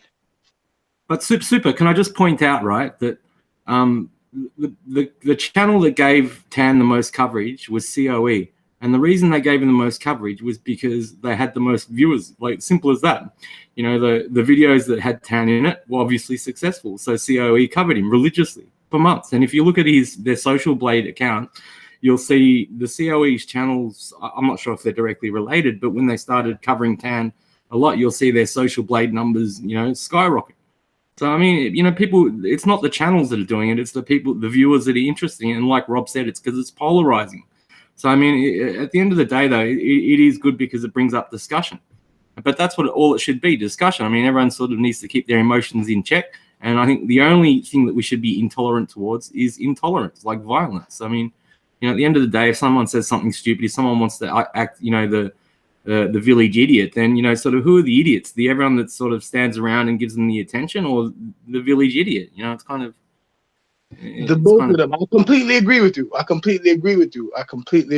And I haven't even seen COE's recent video on Tan. Actually, the couple videos I seen, I think I saw one from Raj. I forgot who the other two channels were, but they were him giving his manifesto and yelling the N-word, and that he'll screw God and screw Muhammad and all these people. And I'm just like really? And the fact that I'm not really just mad at the cameras, I'm more mad at the people standing around him. Because if they weren't standing around him, the cameras wouldn't be there. The cameras are going to follow the people. Yeah, Tan and other people like Tan, be it like people over here that's soon to be out released, and Jim Chowdhury and other people like that. They are barometers for where free speech has a boundary. And that's what's important. Now, if Tan, and somebody asked Kalam earlier on, and Kalam was explaining there, and it seems to me there may be a difference between somebody like racist Omar and potentially racist Tan. Now, if we ask Tan and he says, hey, I really mean it, I'm racist, I hate all blacks, then we can say, you are a racist, we don't want to be near you. Like, hey, I said these words because I want to provoke people, and I'm not actually racist, but I'm testing free speech. Somebody like Omar, who actually is a racist and believes all of those things. So there is a distinction there. Exactly. I haven't seen any indication that Tan is actually racist. I've heard a lot of words come out of his mouth, but they're just words. Like, I haven't seen any indication that he's a racist. I disagree. I disagree completely. I think there's plenty of indication that Tan is a racist. I just think we need to look at what the word racist means. And I think really what he's saying is that everybody is actually one. I mean, when he's listing off all of these different races and groups, what he's really saying is that he hates you all together, and that we should all, you know, that's really what he's saying, is that if he's going to be a racist, then he's against the whole human race as a whole, which is what we need to realize we are, is the human race, right? Is to come together as a human race. Yep. Yeah, that's not normally what racism means, though. It's a discrimination based on skin color or race, which is often described as skin color, which is, as other people have pointed out, probably Kalam and others, it's not always easy to distinguish. He didn't just go after race, though. He went after religions. You know, he went after a number of different groups, including gang, which is obviously not a race. I mean, it's a group of people who are mostly black people, but it's still, you know, it's not all black people. Is it not important to find out what somebody's goal is? If his goal is to press free speech, then what he's doing is entirely within what his goal is. If his goal is to have an intellectual conversation, then clearly he's not having an intellectual conversation. How do we know his goal? Well, we ask him, don't we? But he didn't. But if we ask him if he's racist, he says yeah. Then we don't take his word for it, right? So. Well, is he racist? Has people asked him? Has he said? Yeah, of course, he said himself. He said, "I'm racist." Yeah, he did say that himself. But I think it's the larger message of who did he also say he was racist against? I mean, everybody was in that list. Everybody was in that list. It wasn't just about the N-word or just about Muslims or anything like that. It was about white people, Chinese people, Indians, Sikhs, Hindus. I agree with you on that, because I don't think Tan is, I agree with you on what you're saying, because I don't think Tan is inherently racist. And I do think he's saying things to provoke and just to push free speech. But also, when he listed off all those people, the only people he used a derogatory name for, when he was referring to the people and not individual deities or religions, was black people. He definitely said niggas. He said chinks as well. And that was well, to there prove we a go. point. Well, cool. That was to prove But a point. That was the N word. It was just to prove a point. I mean, I don't think he, you know, he sort of, I mean, he said the message I got from it is, if you react to what I'm saying violently, then you have low IQ. That was right. Nobody reacted violently, but what I'm saying is I don't think he's racist, but still subconsciously, even if you're trying to prove a point, if you just start rambling off things, and you feel me, and then the fact that, where's Tan from again? Malaysia. All right. He probably does feel that way about Asian people. I don't know he's Asian, and I don't want to play between the inter-Asian or intercultural politics between them. But I do know he said chinks, and he definitely said niggas. He didn't say crackers. He didn't say a derogatory term for Arabic people. He didn't say a derogatory term for Native Americans, but that was the first thing he said. And what I do know is people say what they think even when they're not thinking. If I'm saying, even when they say what they really think. And well, maybe he was just singing a really good rap song in his head whenever he was thinking it. I don't know, man. I mean, the word is everywhere, right? I mean, I think that was the point. That's not being that I'm from. I hate in America. You hear that excuse a lot when the N-word comes up. Oh, the word's everywhere. The word's in music. And one thing I like is that it's clearly obvious that, all right, the word is in music and the word's in culture. The word was around before the music used it. You know what I mean? There was no rappers in 1700. There was no rappers in 1900. So what are we saying? Like, what are we really saying when we say, oh, the word's in music, how can I not use it?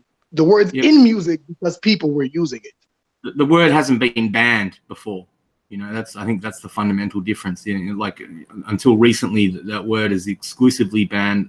It's just confusing. You know, and I think the point was being that, and like I think Kalam says a lot of the time as well. Like, you know, like if you're gonna put this power to this word, this N word, and say that it's a derogatory term towards black people, then black people should be the last people using it. If you're gonna give it that weight, if that word is gonna hold that weight, then, you know, like, words have a lot of power. And if you use the most derogatory word possible to identify yourself, and then you're going to sort of, you know, ban every other person from saying that word, then that's, you know, let me ask you. Well, now here's the thing. How does this logic weigh out? If two girls see each other, right? Can I just ask him a quick question? Sure. Can a black person and a white person use the word the same way? If they have that relationship with each other, yeah. No, bro, I live in America. I don't live in the UK. I live in the most racially polarizing country there is, right? I don't think you understood the point I was getting at. The point I'm getting at is, can a black person use the word in a derogatory term, just like a white person can? Of course. Yeah. Yes. They can? Yes. They do all the time. Yes. You never heard Bernie Mac? You never heard Bernie Mac say use a N-word, and when he say it, he don't mean like you're my brother. He mean you're an ignorant person that makes stupid decisions. Yes, a black person can use it derogatory.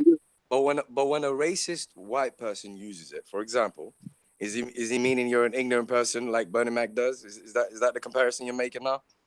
He possibly could, but he can't use it to me. Period. Put it like this, right? Do you not understand the point I'm getting at? I get what you're saying, and I'm gonna counteract that now. You have friends, right? You and your friends could call each other whatever names you like because you two share that kind of relationship. You feel me? You see girls meet each other, oh, bitch, whatever, da-da-da. They say things to each other and it's fine because they're comfortable with each other and they have that relationship. They can call each other outside of their name. If you don't know me, you should never refer to me outside of my name in any way. I'm not speaking about that at all. Amen on that. But listen, I'm not the speaking about that possible angle at way all. to refer to me outside of my name is to refer to me with a derogatory word I especially don't like because of the history of it. So it's not just because you said the N-word. It's because you said anything to me that I didn't like. You feel you get what I'm saying? Amos, for you. Amos. Let me Go ahead, Ahmed. explain myself, brother. Yeah. I'm not talking about what two people have between each other, etc., etc. Forget that. I'm simply saying, if a black person was to use that term in a derogatory term towards you, At most, it will be, like you said, you're ignorant, etc., etc. And I would be upset. It could never mean, hear me out. It could never mean you are the history that goes behind the word because of how you look, because that individual looks the same. Do you understand what I'm saying to you? However, Absolutely. a white person could that's total garbage, man. You listen to say how some black people say, man, it's not they total, say it's with not so total, much venom and so much What hatred, he's dude. saying isn't total garbage, but it still doesn't. It doesn't matter. It still doesn't matter. No, but if there is a difference, then it matters. Either there is no difference or there ain't. That's absolutely not true. That's absolutely not true. That's absolutely not true. That's absolutely not true. Just like I said, when you said Tan said, when you said Tan said chink, right? What's the first thing I said? Let me try to put it in plain terms so you understand me. If I was a racist white person, yes, can I use that word against you simply because you're black and mean by that you are inferior to me? What if you were a racist Arab person? That too, fine, whatever. Whatever. If you're a racist person, could you use that word to say that I'm inferior to you? Yes. Yeah. All right, things getting too complicated, though, man. What if you're a person, not a racist white person, and it's one black person, you called him the N-word? The whole point is, it's not about the definition of the word or who. The whole point is, there's things that you should not say to people, and if certain people are said certain things, you feel what I'm saying, they're gonna feel away. Whether it's that's what I'm saying, because it's not just like people. But you want to discuss something that we don't disagree on. You shouldn't use the word. Fine, we get it. However, hang on a second, Ahmed. Let's change the word from the N-word. That there ain't a difference. Hang on, let's change the word from N-word to whore, right? And say if you use it in a positive way to another woman, or depending, or if you use it in a negative way, the word is still the same word. I mean, you can't get away from the negative. The word has historical connotations in it. It came to existence because of what was happening. And yeah, right. So I mean, then sort of surely culturally it should be, that's not my point exactly. Shouldn't black people sort of say, like, why are we calling ourselves this word? Why have we tried to? But that's a completely separate and different argument to. That's a whole different issue. A white person does it. Hold on. And that's exactly what happens. Instead of dealing with the issue. We're not talking about what whether black people finding someone is racist or not. We're trying to define if the word is bad or not. That's what we're talking about. A word, aren't we? Isn't that what we're talking about? A word. Look, we're not disagreeing that the word shouldn't be used. No one's disagreeing there. Furthermore, even what's it called again, saying black people shouldn't use it between each other. That's another separate argument from other people using it. There's just no business for other people using it. Yeah. I agree with what he's saying. Just yesterday, I'm having a conversation with my brother from Pakistan.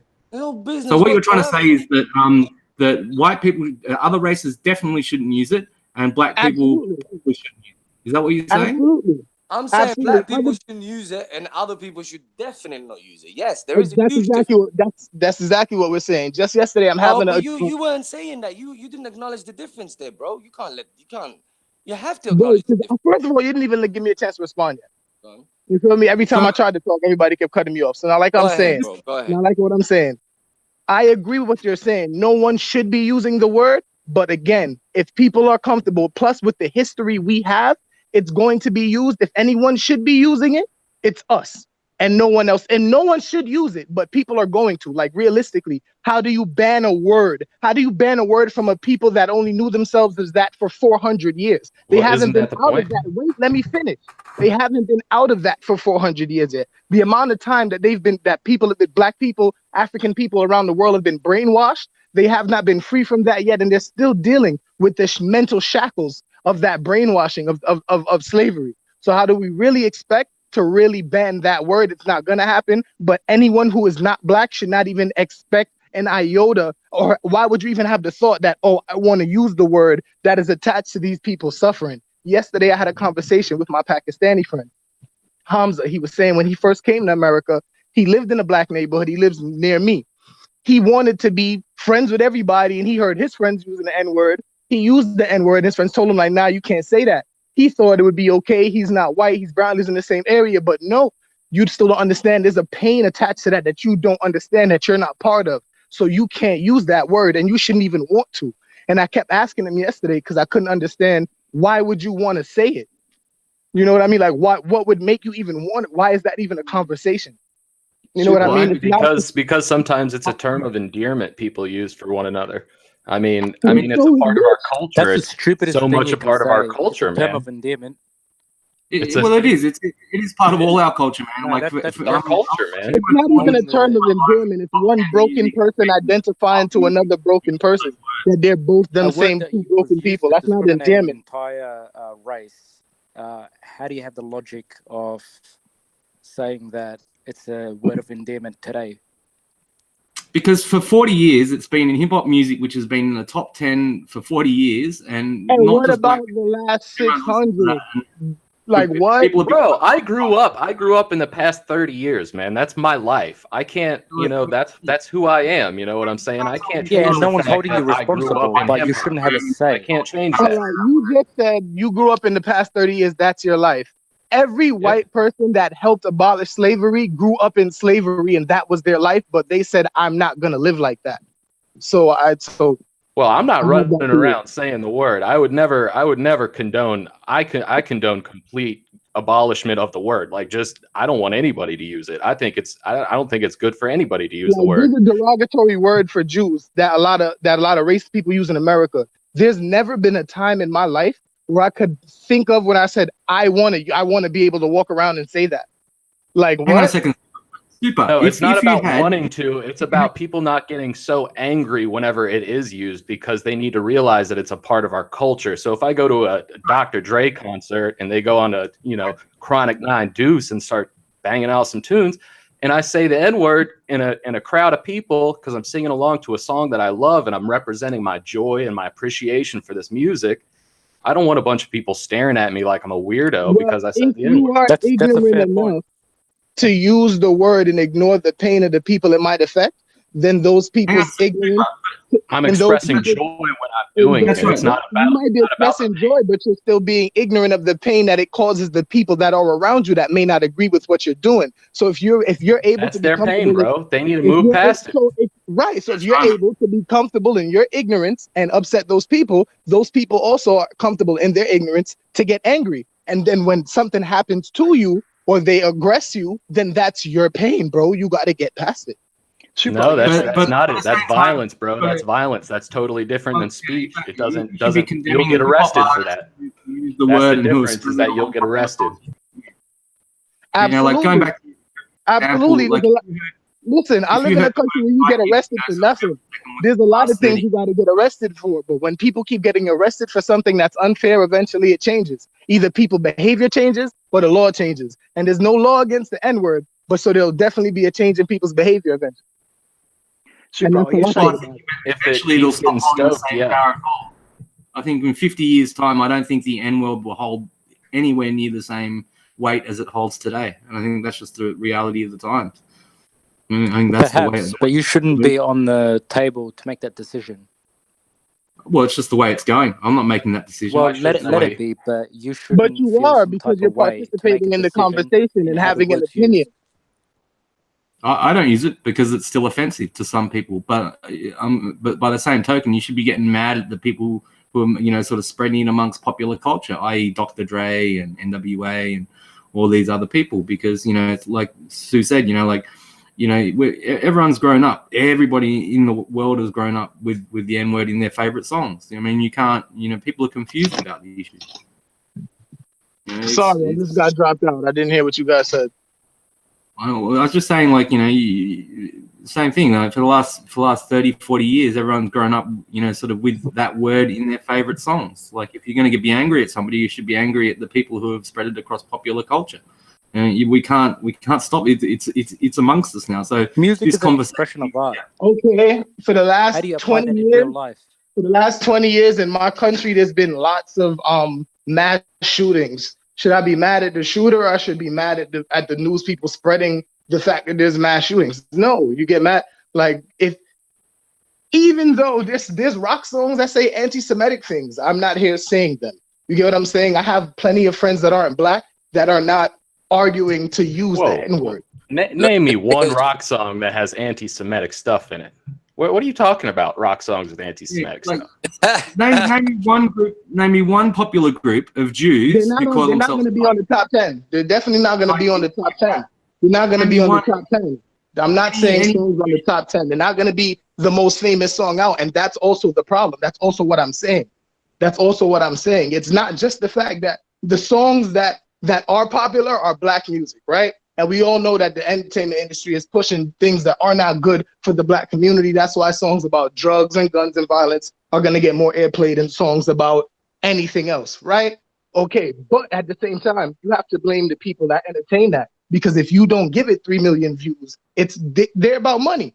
Industry's about money. If you don't give it 3 million views, it won't be the top 10 song. You feel me? If Trinidad James racism doesn't make money, man. Racism doesn't make money. I think if you're going to take the stance that the N-word shouldn't be used, you should be expressing it the hardest at other black people. That's the I'm taking a realistic stance. I'm taking a realistic stance. I'm taking a realistic stance, right? I'm taking a realistic stance. It might be just like how it's not good for anybody to make jokes about a serious injury or disease. Somebody has cancer, you wouldn't make a cancer joke in front of them, but you wouldn't tell a person that survived cancer to not make a cancer joke, right? Exactly. So I'm not going to tell the person that's suffering this psychological thing. Realistically, I can tell them that you really shouldn't use the word. Please don't use the word, but I'm not going to expect them to not use the word, because they have their own trauma. Cancer and being black are not the same thing. You don't mind by that state. You don't mind if white kids use the N-word amongst each other, as long as they don't say it in front of another black person. If I don't hear it, I can't have a problem with it. If you say it behind closed doors when you're in your house to your friends, I've seen 2 Chinese kids talk to each other and say the N-word to each other as referring to each other like, yo, my N-word. And it made me laugh. I see that every day. What people do right, and it made me laugh. And it made me laugh. Now, like I said, don't say it to what? The 2 Chinese kids saying it to themselves? Yeah. I was offended that it became such a regular word that they would use that when no one's around, but I laughed because I knew that they had no bad intention, but I still was a little upset. But I laughed because I knew they had no bad intention in their kids. I walked away. Don't let me hear you say it, or don't say it to me. If you and your white friends want to say it behind closed doors and you listen to your music and the song has the word in it, fine. Don't leave your house and say it. You feel me? The same way you say things to your friends that you would never say in public. You don't have the same reaction or a similar reaction when you people call each other the N-word? You don't have a similar reaction, or you're not offended in the same way? You're not hurt? Of course I'm not offended in the same way. Of course I'm not offended in the same way. Is that a serious question? Yeah, because, I mean, you're very ignorant. Would you expect me to be calling another black person the most derogatory term for a black person? It should be like, hold up, man. Come on. No, because if you argue with someone in your family and you argue with someone outside your family, they can say the same things. You're going to be more offended when it's someone outside your family. That's not even realistic. Yeah, but I'm not calling my mum a whore, am I? That's not the point of what you're saying. It doesn't matter. If your neighbor says, fuck you, you're a bum, and your brother says, fuck you, you're a bum, you'll be way more mad at your neighbor than your brother. No, if my family insults me. And if you feel like people in your family, whatever you consider your family, because right now I'm saying the African race, and people outside your family, you feel me, are the same. You consider people the same. You literally can treat the people in your home, like your immediate family, the same as you treat your neighbors. That's ludicrous. That's not being realistic. You're not telling the truth. Better, man. Better. They're my family. Exactly. Exactly. So I'm not as mad at a black person when they say the N-word as I will be with a white person when they say the N-word. I think that's obvious. I don't even think that you should question that. That's obvious. Yeah, we're gonna have to disagree on that. That's where I think the fundamental problem lies, in like perception. I think, man, and we can agree to disagree. Yes, you can reclaim the word to be that you're black. It gets confusing when it's gotten confusing in 2018, where it's gotten to the point where it's socially acceptable for one group of people to use the word amongst themselves, but not in others. I mean, but that's not the only word that's like that. Like, so why is it such a problem with the N-word? I can't say the F word. walking around in America saying the F word, you better off saying the N word as a person of another race than saying the F word being a straight person. You know what I'm saying? If you refer to a gay person in America, that should be recognized as a problem. I think that should be recognized as a problem within the black community. That should be seen. Hang on, we've got a problem here. We've got a problem with self-worth. We've got a problem with something. Because I'm telling you, I'm not talking about the black community. I'm talking about the gay community now. I'm talking about the word faggot. Excuse my language. You know what I don't understand yet is what you is can't the say benefit? that either. Why do we want to say? That's what I'm saying. That's what I'm saying. I don't understand the want to say it. It's a problem, isn't it? Like, why do you want to say it? Like, it's not about whether we want to say it or not. It's that not we have about to say it. It's that the we word have is to say being it used because in it's a music, part of pop free culture, speech. and everything. If you're going to tell me that I use... can't use a word, the first thing that I want to do is say the word, and not that I'm saying that I say the word, but why I think the real issue here is negativity. I think the real issue is negativity. Hold on. You've been talking. All right. I think the real issue is negativity. When we use the word in a negative way, you're going to get more offended, and that's to say with any curse word or any bad word, you're going to get more offended if it's in a negative context. You know what I'm saying? So when somebody's being negative, that's what we need to be fighting against. We don't need to be fighting against words. We need to be fighting against real negativity. All right? Let me add to that. Let me add to that. I totally agree with you. And don't get me wrong. I'm not for one moment saying, you know, what you do with your own private life and private scenarios, whatever, is up to me. You can say whatever you like, but the bottom line is, if you're around certain people and they don't know your intentions, they could perceive it to mean negative. Do you see what I mean? Just like if you're joking around with your friend, he might know that you're joking around with him. But if you're joking around with a stranger, they don't know you like that. That's a problem with their perception. I agree. That's why I said in the beginning, it comes down to the level of comfortability that you have with people. The public. Yep. No, I was agreeing with what he said. He said that's a problem with their perception, and I said there may be so, but you need to be a bit more courteous, you know, in your approach in public. But it's hard to be. Word that's affected a particular community. No one is saying. Yeah, we can agree about that, but like I think what it comes down to, what it all boils down to, is we should be, you know, we shouldn't be. Just know your audience. That's all it is. Hang on. Let him finish. Go ahead. You know, sort of the only thing, you know, sort of when it comes to free speech and pushing the boundaries, which is what Speaker's Corner is about, what they should draw the line at is violence and intimidation, and that's that, you know, like full stop. Like we can have these debates about no. Despite whatever's been used, you know, even if that word's been used or whatnot, it shouldn't have got, you know, to a violent. The outcome shouldn't have been violent, but. With saying that though, you cannot be sort of surprised, you know, with the amount of history that particular word holds. And that's what I'm saying. If you feel brave enough to use a word that you know is going to get a reaction, you have to be brave enough to deal with the reaction you're going to get. Lie in the bed that you make. Easy. The point is not that. All I'm saying is what I was hopeful for when Tan said that word was that he would be proved wrong or right, and that he wouldn't get a visceral, violent reaction. And he would show that the gang, the black community at Speaker's Corner were high IQ, that they wouldn't chase him, that they wouldn't get aggressive, that they wouldn't do this. That's offensive to label not being offended as being high IQ. As being low IQ. So if you say something to me that's offensive, then I didn't say offended. I said a visceral reaction. But you insinuated. Reaction, the chase. You insinuated it. I'm not being funny, but like you can be offended, but like Kalam always says, you know, you can be offended, but you hold composure, man. You hold composure. I mean, this was everybody reacted differently, and the fact that you cannot see you can't ignore human nature. Like the people can hold their composure up to a certain degree. Hang on a second. You're mistaking that for animal nature, because it's animal nature to attack and it's human nature to think. We're not animals, we're humans. Amen. See, this is the thing with Gen Age. I feel like that's a lie, though. Humans have what you just said, I don't agree with what you said at all, bro. Humans are another creature. We're another creature. We have animal nature just like every other animal. We just call ourselves human. Not only that, we've been attacking. That's true. So how are we going to no say other humans animal don't has attack consciousness. That's what separates us from other animals. Yeah, That we is can think about. absolutely not true. No other animal has a consciousness that humans have been able to measure yet. Is a better statement than saying no other animal has consciousness, because we don't know. You let me know when a dolphin writes Shakespeare, man, and then we'll start. All right. The thing is, what I mean, amazes me consciousness is doesn't mean our considering- level of consciousness. Hold on. What amazes me is considering the historical connections behind the word. How are you surprised at people being offended to that degree? Yeah. It's just how I don't get it. That's my whole thing, man. This guy's Is been there room writing to the come whole in? time.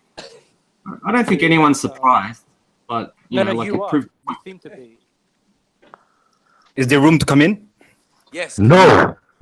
Yes. Yeah. So what I hear you guys say is there's a contradiction, of course, that you feel that it's so offending that you will hinder other people from saying it, but you yourself say it and the people among you, and you feel that doesn't offend you. And that's actually, the contradiction is actually what gives it power. And if you look at it from psychological perspective and sociological perspective, this has been done before. Homosexuals were in the 80s treated very bad, and the word gay was used against them. So they eventually adopted it as a way to empower themselves. And when other people said it, they felt offended, and now they are more open to it. White trash, you've heard about this word before?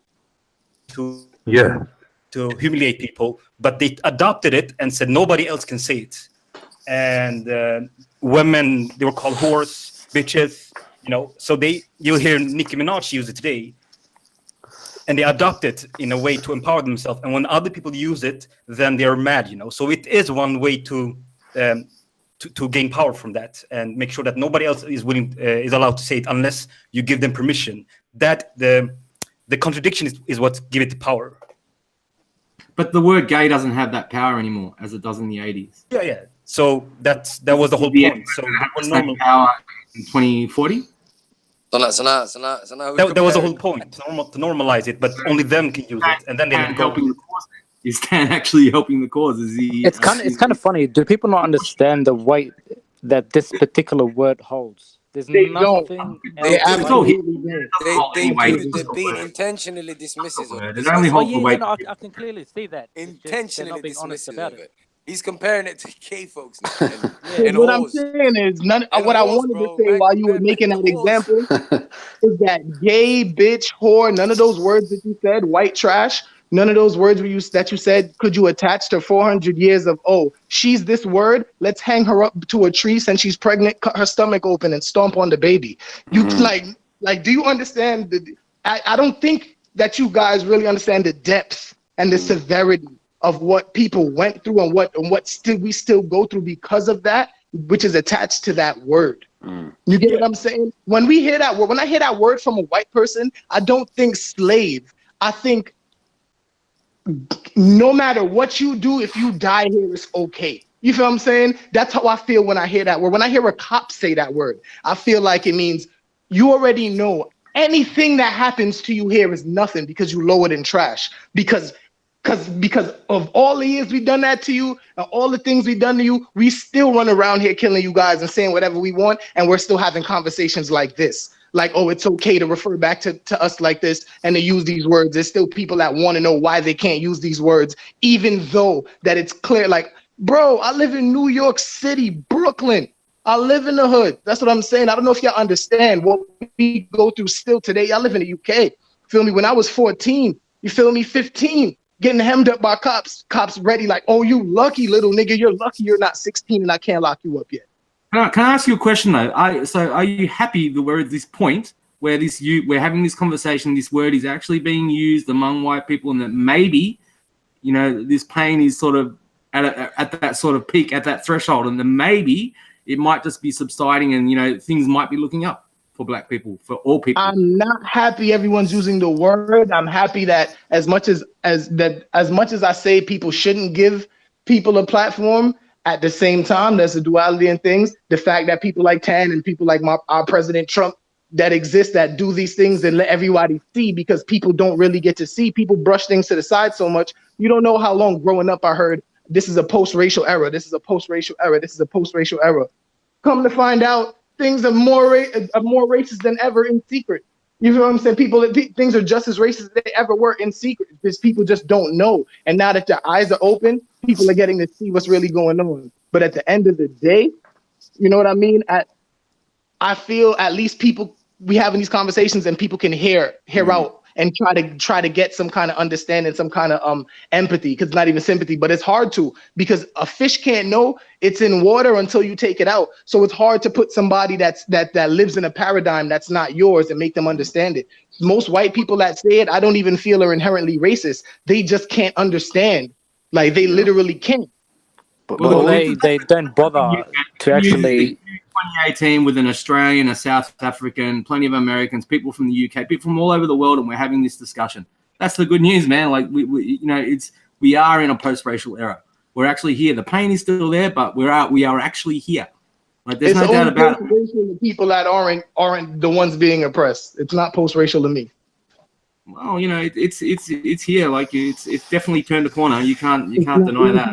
It's not even like we're saying that, we're just having disagreements. Nah, I could find somebody die unarmed every day. Right now, we're still in America. We're still worried about this case in Texas. A cop goes into someone's house and armed in his own apartment. They don't arrest her for 3 days. Can you show me a law which discriminates on you as a black man in America? Like specifically, not the crack law, but specifically a law which individual laws. That's the entire system. It's not individual laws. It's an entire system. If you live in Brooklyn, the ghetto neighborhoods, or what they say bad neighborhoods or poorer neighborhoods, aren't too far from the really good neighborhoods, right? You're not too far from them. But certain people, let me finish.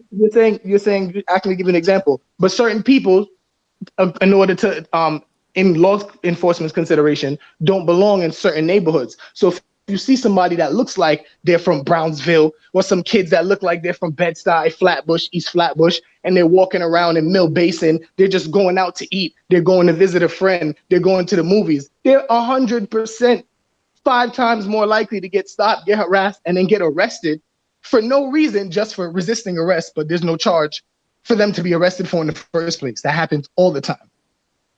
I'm not saying there's no doubt that there's probably still abuse of existing laws, and right, but you can't give you a law. I can't give you a law that's racist.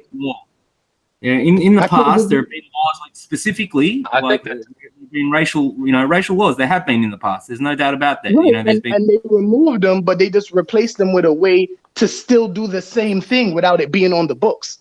You get what I'm saying? Like they had to stop and frisk. They had to get rid of stop and frisk in New York City because 1 year they found 1 gun after stopping and frisking 10,000 people. So there you go, man. Progress. The law's gone. Like we're moving forward. Like it's super. I don't think this guy wants to understand you, man. So you. He doesn't. He doesn't. Yeah. He doesn't. Can I comment on IQ? Just being stupid. Isn't that a little bit more about like making money? Isn't that about the police just trying to catch as many people as they can? And if it was about making money, they'd be searching everyone, not just black people. But if statistically the most people in the city that have drugs are going to be of a certain type of person, they're going to stop that person more so they can make the money off of that, man. What your statistic is wrong. Because it's a racket. We all know it's a racket, right? It's a racket. Not corporate drugs. If you only search black people, you're only going to arrest black people. It's not just black people. It's people that live in a community, man. It's a bunch of people that live in a certain type of community that distribute drugs and do things illegally, and then they go in and make money off of those people because it's illegal. So really, we should be talking about how to make these things legal instead of That's not even what we're talking about. Because, all right, if they distribute drugs in the community, the drugs come from somewhere, right? If they wanted to stop the drugs coming from somewhere, there's no black people that own any ports, own any airports, own any of the docks. That's not true, bro. What? Well, there's no black person that owns any port in New York City.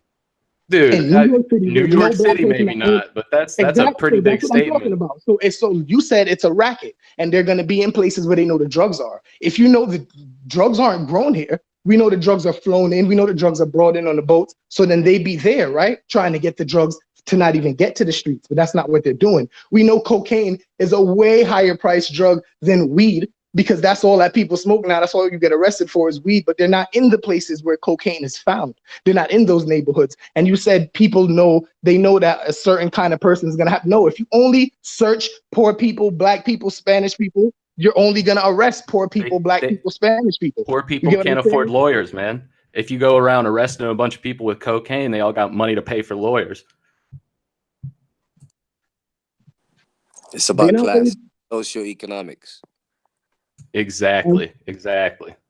I don't disagree with you, but America is set up to keep the classes and the races separate, to keep the minorities in the lower class. You get what I'm saying? So I don't disagree with you. I think there's dividing factors that are keeping Americans divided. Obviously, the divisionist works always in America. That's what we need to be fighting against. Is this thing that's trying to divide us all the time? It's just it's irrelevant. We need to be coming together and not be fighting each other on these silly little he said this, she said that crap. I agree. Mm-hmm. That's a solution, yeah? The solution is make all drugs legal. Jordan, why did you kick James? Legalize. Unfortunately, I think he's onto something there. I mean, if our countries and our governments, I'm sure that's not the solution, because in America, all drugs were illegal at some point, and black people were still being murdered in the streets and hung. So they'll find another reason to do that. You feel what I'm saying? Well, we can solve that problem. We'll talk about that when we get there. Let's just deal with this for now. So we'll deal with the drugs. We'll leave the murder alone. We'll leave the slaying of the people alone to deal with the drugs. Let's right? not make.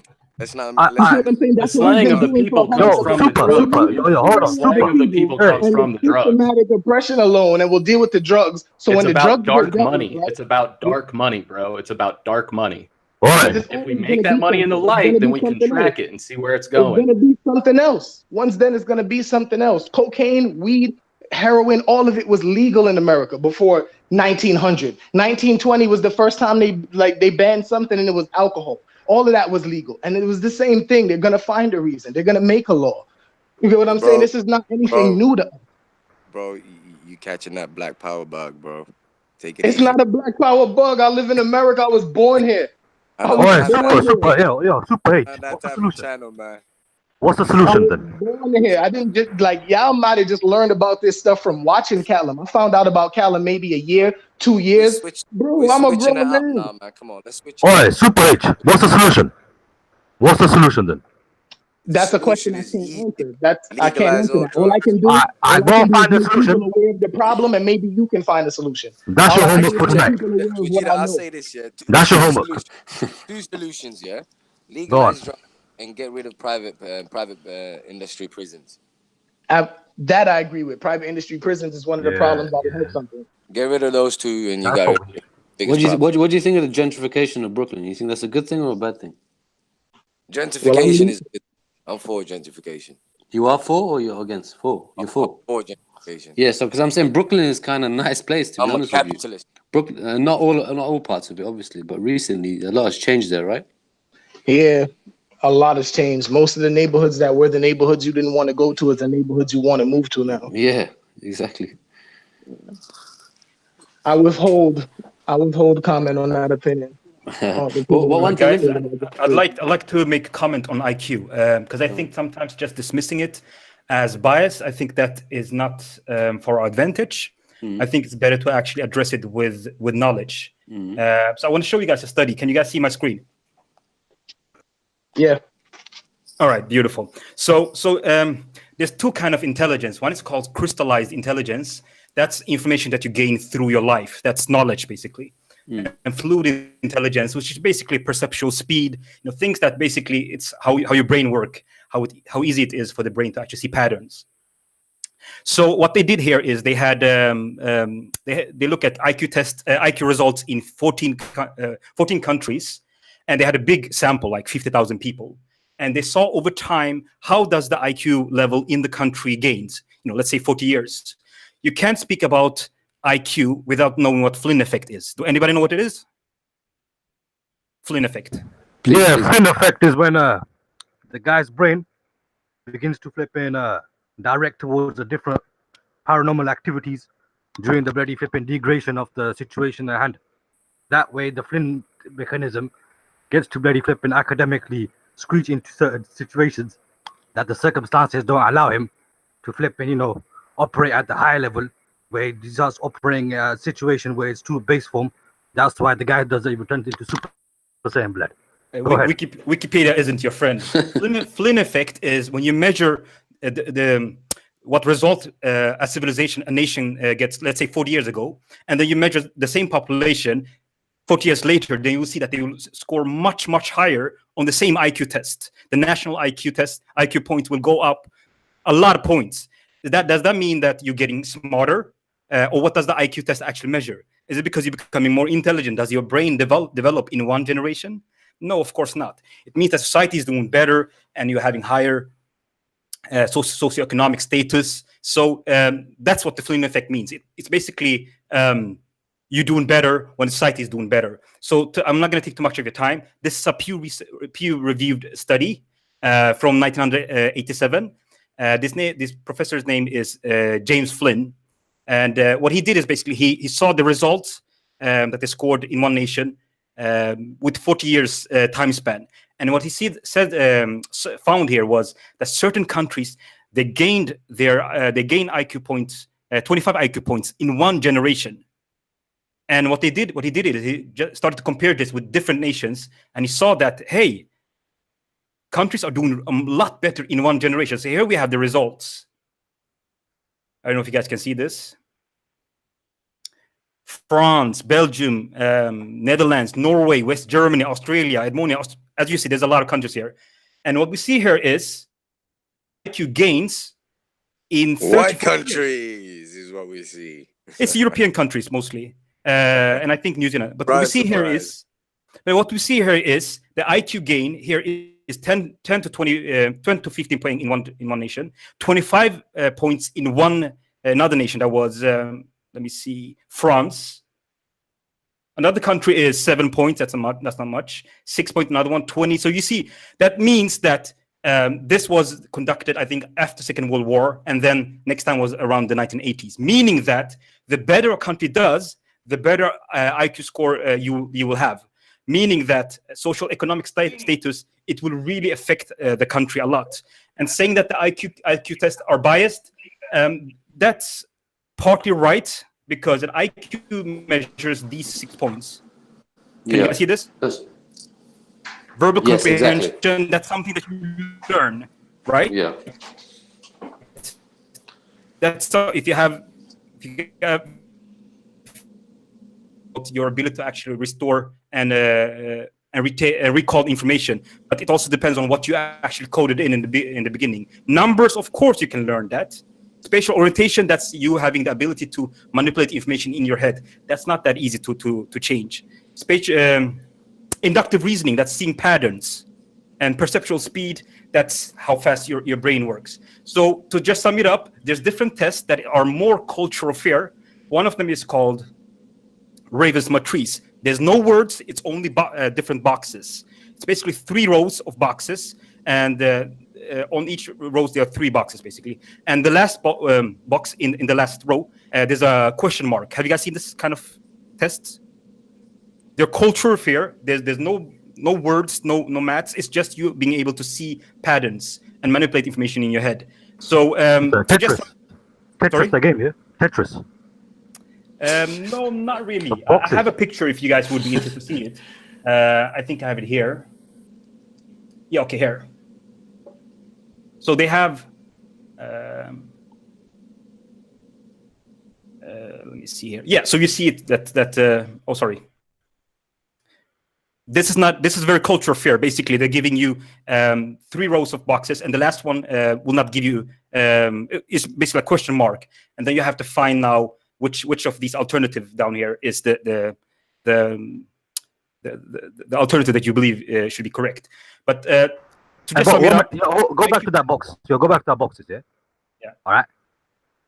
You see someone growing up in the West, he's going to see different patterns, different shapes, different colors, different, forms. Someone growing up in China is going to see something different. Someone growing up in Africa is going to see something different. You get me? Finding the pattern and cracking the code. Yeah, but this particular pattern, form, color, shape, dots, that, line, linear, all that kind of stuff is made by a European guy. Yeah. So wouldn't it favor the European person to answer it? No, this is the most cultural fear that we have on the market. Yeah, shape is a shape, right? It doesn't change. So what I'm saying, if an African guy makes an IQ test, all right, from an African perspective, in the African language, it's put at that. European guy. This one is not language. This is what makes it cultural fear. Describe to me how this alternate IQ test would look. Do they have that? Yeah. Was that a question? Yeah, just to me? any idea how this would work in any other way. I mean, I think it's a pretty good summary of how it would work. All that would need to change is the language that it's written in. But yeah, I think it's pretty good. So to just sum it up, when they raise up questions like IQ, there's different kind of IQ test. Nobody has the monopoly of saying this is the right one, but Raven's matrice is the most fair one.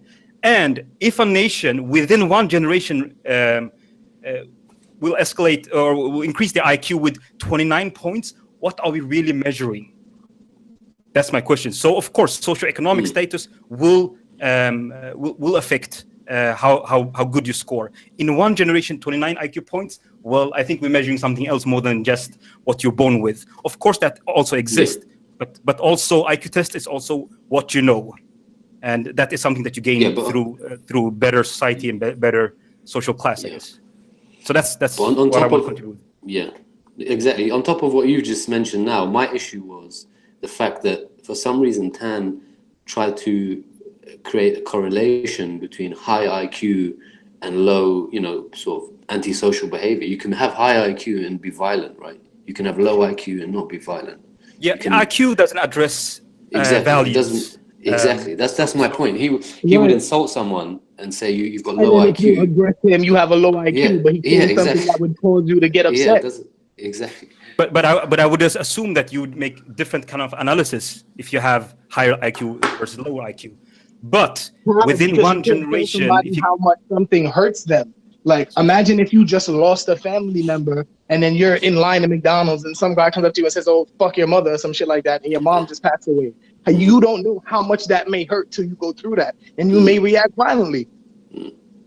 Yeah, of course. I'm not going to stay too much long, but I would just encourage you guys to download the study. You'll find it's peer reviewed. And whenever someone actually take up the topic of IQ, you should be able to point to this document and just humble them. So, your point basically was, that the white man is smarter than the black man. That's your point, yeah? My point? Yeah, after all of that. No. My point is that's not his point. In 14 nations, Europeans, countries, were able to raise their IQ level from I think the year was 1950, something like that, after Second World War. Europe was broken, And then 40 years later, the IQ points in certain countries, it was 25 points higher, meaning that the better the society is doing, the better you will score on an IQ test. It's called the Flynn effect. He's saying the IQ test is biased in favor of people with good socioeconomic status. So not to say that black people or poor people or other people from other races get lower IQ scores because they're dumber, but because they have a lower socioeconomic status. Yeah, the better society is doing, the better you will score. So if the Europeans were able to make this mobility or this transition, meaning that other can He's also do. He's still saying you're dumber though. I mean, dumb, but it's not saying I'm dumber. He's not saying I'm dumber. He's saying that the score might come out lower for other people in poorer places, is what he's saying. Yeah, an educated person versus someone who's struggling to get food on your table, they will not score the same on IQ test because they don't even take in the same kind of information. I disagree with you. That's so realistic. This is how you humble people. It depends on how you measure your IQ.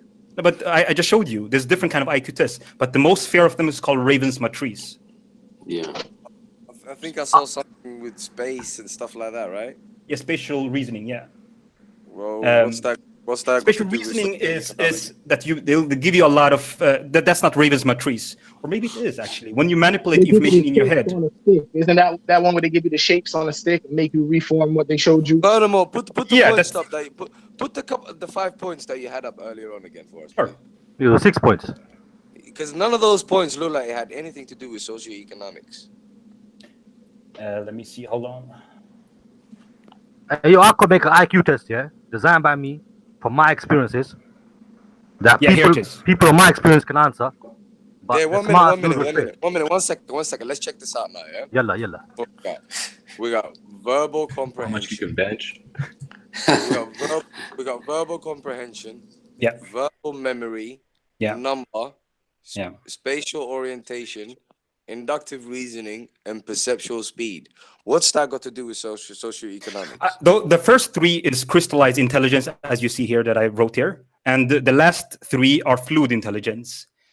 So that's something that you should be able.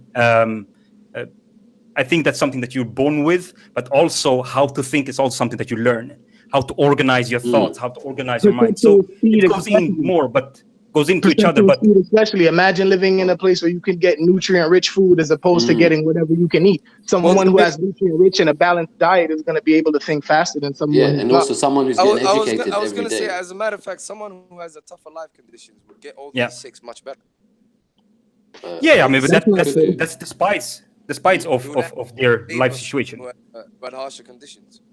Yeah, but that's despite of their life circumstances. You know, this one.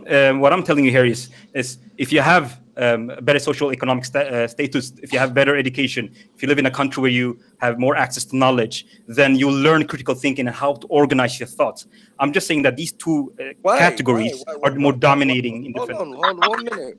Why does the two connect though? I don't understand. Why am I gonna learn how to organize critically my thoughts just because you didn't even know what didn't even know what the concept of critical thinking was before you went to grade school. And if you don't got a proper grade school that could teach you that, you'd never know that.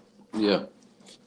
Ahmed, if you're farming every day, compare one child who's farming every day and then compare a child who goes to school every single day doing problems, whatever it is, there's going to be a difference, right? But it depends on where we're going, innit? I didn't know the example he was bringing was farming every day.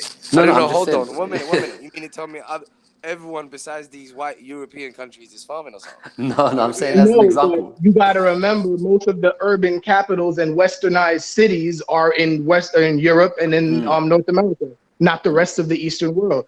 Other people still have other ways of life that are different from ours, the way of life we were born in. I want to make sure I take this question seriously, right? Listen. I want to make sure I take your question seriously. You're saying that these tests, they measure different things, and the one that should measure your genetic, I guess, is not really in line with what Flynn Effect is saying. But that's the value of the study. The study is measuring itself with 40 years, a nation itself in 40 years span. Do you understand? So they're measuring how could a nation, I can just take the first nation, which was the Netherlands. Can you see it? 1952, they scored a certain point, and 1982, they scored another point.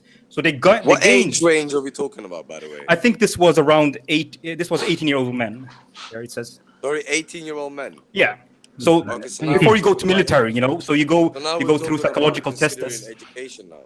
Sorry. We're talking about educated people now, basically. No, I mean your education is from what is it, kindergarten until you're probably 25, 30.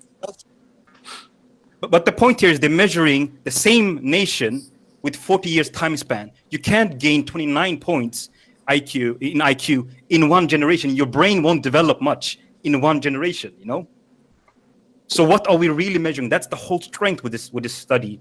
It's measuring the same nation. I thought you was talking about kids. If you're talking about 18-year-olds, then boy, clearly education's got much to do with this. You see those 6 points, yeah? Does it involve? Is there any of them saying about the emotional side of the person? No.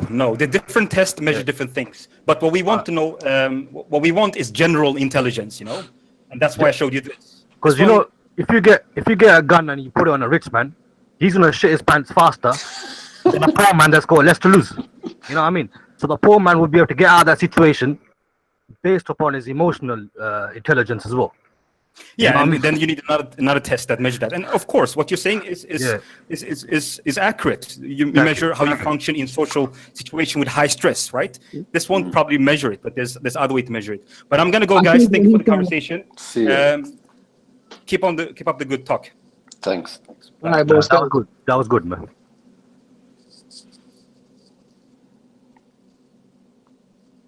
Everyone gone quiet.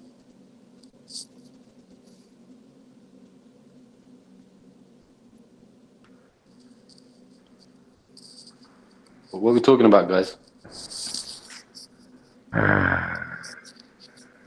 Let's talk about atheism. Ahmed, where you been, bro? You're not coming to the park no more. I I can't keep up, bro. The park is No, same here. I haven't been there for ages. So. It's a bit too. My wife will divorce me. My wife wants to divorce me every time I go there. Spend the whole day there. But hey, what's good though? What's the latest? Nothing. I see bare people getting evicted from the parking things. Yeah, some eviction notices being handed out. Some evictions. Trust me. Eviction. Bro, Should people be evicted from Arab the Spring park? or something, fam? I swear. Yeah, I don't. Do you know what it is? Yeah, this is one thing someone else mentioned. I think it was Rob. He was talking about, if you're an absolute free speech absolutist, then obviously people should be allowed to say what they want to say up until the point where they incite hatred or harm or violence. But obviously there are other issues at play here, because the government, whoever's setting these laws, also need to take into account social cohesion as well, right? So if you've got a very highly polarized society, someone like Anjem Chowdhury, do we believe that he should be on the road talking his nonsense? No. You got a real good point there, No, we're talking about Speaker's Corner. I was on the fence when it comes to this, but that was Rob, I agree. Keep it to Speaker's Corner, because otherwise all kinds of red herrings and straw men are brought in. So keep it to Speaker's Corner. So Anjem Chowdhury in Speaker's Corner is fine.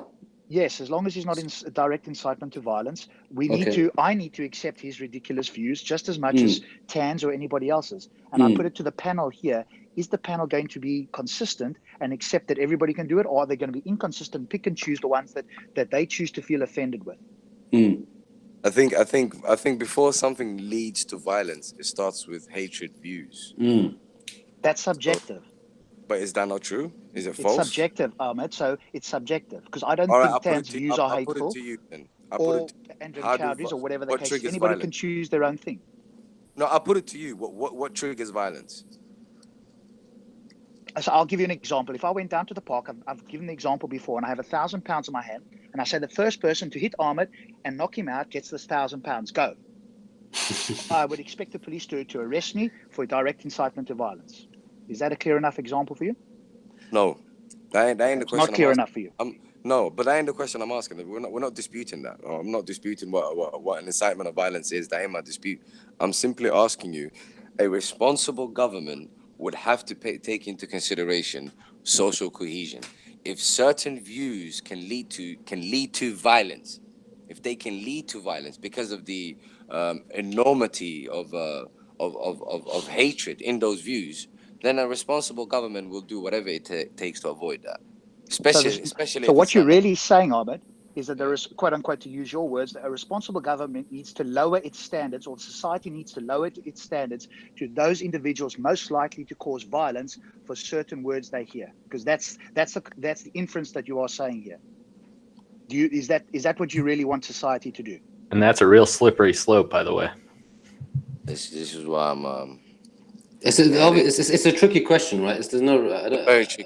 I don't think it's a tricky question at all. We want to raise everybody's psychological education and psychology to the highest level, not go down to the lowest level. And how do you do that? By having free speech. And those individuals that can't handle it can get an education if they want, or walk away. Yeah. But personally, listen, Rob, I agree with you that I personally would agree with you, but I'm not sure if we can hold everyone to the same standard. Well, that's what we need to do. That's what we have a police. I disagree with him, man. Who do you disagree with? Me? Yes. Go ahead. Yeah, you saying about if they don't want a free education, they can leave. No, I said what they should do is get an education, a psychological education that makes them bulletproof against words that they choose to feel offended by. Wordproof. Bulletproof or wordproof? Why is it in a metaphorical sense? They don't choose Why to is feel it wrong offended, to is be what I'm offended? No, he said bulletproof against words, but how can you? Metaphor. I know it's metaphorically, but is there such thing as wordproof? Yeah, wordproof. Okay, use that word if that feels better for you. If you're wordproof, you want to be wordproof, yeah? That means you become deaf, dumb, and blind because you can't process no words. Because how could there be nothing that will ever affect you? Wordproof. He said the word wordproof, bro. You know what I'm saying? The wordproof. He said it. That's a I'll put him in that call number. No, but not non even that. sequitur. Aside from that, how could you get to a point in your life where nothing anyone possibly in the universe could say could never offend you? I don't think that's possible. And why is being offended by something wrong? Why Yo, is I'm gonna be the bigger man right now. I'm gonna let it slide. Yeah, yo, speakers corner, Rob. I'm gonna let it slide. Yeah. I wanna hear Rob's answer to that one. That was a very good question, man. I'm gonna let it slide, but don't be talking like that, innit? I will catch you on that. Please go ahead. I'm looking forward to I your want to hear Rob's answer slaying to of this. me. 1 second. Did you hear that, Rob? No, I didn't. It was. Repeat that, man. I was saying, I don't think anyone would ever come to a point in their life where they're completely bulletproof or wordproof to anything anybody could possibly say. Because there's so many things you could think of to say to somebody to be completely not offended by anything somebody could possibly say. I don't think it's possible. And why is it wrong to be offended anyway? Why can't you be offended by certain things? Let me explain to you then. So, should we not have a goal that we can work towards? Nobody's saying that everybody could or would be perfectly right, but why is that a goal? That's what I'm saying. Good. Why is that a goal? Why is it wrong to be offended? Let me explain it to you, because being offended, quote unquote, is a choice. It's a psychological choice. And when you understand and accept that, then you have to take responsibility, not the person who's saying something to you. Somebody could offend me. I mean, it's possible. I'm not Buddha, but it would take quite a lot for that to happen. And if it did happen, the first thing I would do is go, okay, why did I allow myself to be offended? But if someone went and put in all that energy to do something to get you out of your mood and they successfully did it, why are you wrong by being offended? Why do you have to look at yourself and say, why did I let that person offend me? Because that person put all their energy into trying to figure out everything they could do to offend you. You just said it would take a lot to offend you. So somebody did possibly offend you. They went out of their way to try to do that. So why are you wrong to be offended? Why do you have to question yourself why you were offended? You were offended because they did something that offended you. No, my friend. Okay, let me explain to you why that's not a good idea. It's because I am now a slave to them. In other words, every time they say a particular thing that I could be offended by, they've got the power, not me. And what I want to do for you and for everybody is to free us from being shackled to somebody else's words. That's the whole point here. Rob, so am I correct in saying that you're not saying that, but you're not saying that it's wrong to be offended. You're saying it's wrong to be offended and then to ban speech on the back of that. That's what your position is, right? You can understand why someone would be offended by something. I can understand why somebody with a low level of psychological education would be offended, but what I'm suggesting is that we want to raise that up. If I want to learn how to go to the moon, by what you're saying, right? I'm going to have to read physics. I'm going to have to learn how to get to the moon. So by what you're saying, help everybody. So by what you're saying, I have a lower psychological education if I get offended by a white person calling me an N-word, is what you're saying, basically. Yes, because you are shackling yourself to a word that you've attached a meaning to, that you have a negative emotion about, that you do not want to let go of. So it is your responsibility every time somebody says that word. And so why does that mean I have a lower one according to your paradigm? Because I'm supposed to let it go because I suffer through things every day, and this person knows that, and they're purposely trying to make me feel those feelings. So why is that a bad thing? That's what I'm saying. I don't get why you think that's a bad thing. Like if I woke up to a Jewish person and started telling them about things about their grandparents that passed in the Holocaust, why would you think that's a bad thing that they got offended? Like, I don't get that. Okay, because you made a critical error in your question, which is somebody making you feel offended. You are not made to feel offended. You choose to feel offended. You just don't realize it, and it happens very quickly. Some things are offensive, and you should be able to explain it or not. It's up to you. And some things are offensive, and you should be able to choose to be offended. Why is that a thing that shouldn't be possible? Certain things are not acceptable. Words you've said, listen to the words you've said. If you choose to be offended, then you have the responsibility and nobody else. And if you're going to choose to feel offended, then either walk away or do something else. What you cannot do when you choose to feel offended is then respond in some violent manner to somebody else. I love this conversation. So if you choose, you can choose to offend me knowing what it could do, but I can't choose to react the way I want to. Not saying you should react violently. That's not what I'm not condoning any violence. But what I am saying is, if you choose to offend me, you made the choice to offend me and know what the reaction could be. Now I have to choose to let you offend me. You don't get to choose how I react to what you did. You chose what you did knowing what it could do. Now I choose how I react. And no one should be violent. But if you know you're doing something that could cause violence, and now that person does something violent to you, well then, hey, You feel what I'm saying? If a parent is walking with their child, hey, and is that your response? yes, Then, hey? well then, hey, you have to deal with that because you purposely did something to incite to cause somebody that could be violent. You have to deal with the repercussions. They'll go to jail if they'll go to jail if they assault you, but you still get punched. I hear you. You don't have to go on and on. I heard you the first time.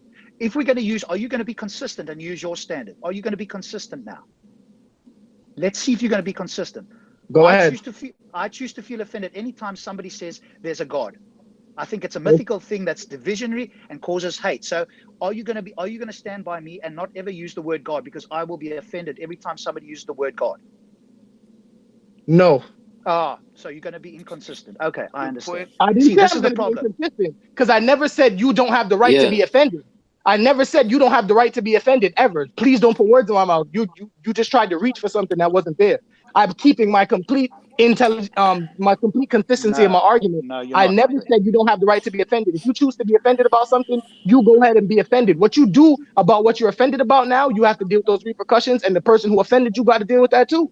You get what I'm saying? I'm not saying violence is the answer. If you assault somebody, you're going to get arrested. Now, if somebody said something and make you assault them, they also got punched in their face. Everybody got a deal. You made your bed. Everybody's going to lie in it. You're going to go to jail. They're going to think twice about saying what they said. Super. You get what I'm saying? Super. Let me ask you a question. Would it be a better, less violent word if people chose not to feel offended, or if they chose to feel offended and did not react to it because they had the psychological education? Which one would be a better world? All I know is that as long as I've been studying history and people that are not black have been telling black people to not react, and the only time things change is when people react. And in America, all the freedoms we got is not from not reacting. It's not from walking away. All right? In like non-violent ways, though. I know realistically. I I didn't say to be violent. Once again, I never got on here and condone violence. All I said was everything that we've gained in America, I did not condone. No, I didn't. I said people got to deal with what they deal with. I don't say go punch somebody, but if somebody does that, they're going to do that. I can't control another person. I can only so you control should know that's condoning violence. If you're not deliberately speaking out against violence, then you are kind of condoning speaking out against something does not mean you condone. Hold on, why we acting like violence is a bad thing, though? And that's another thing. That's always a bad thing. You're kidding me. If you're being violent for no reason, that's a bad thing. But once again, if you're being violent, that's a bad thing. Violence to stop evil. Is it bad? Violence is bad, guys. Sorry. We're not from the city. If there was, look, without violence, there would be no America. Ahmed, that's a fact. Let's keep it on topic here, not an open-ended question. Is violence a good thing in response to words? Is violence a good thing in response to words? No.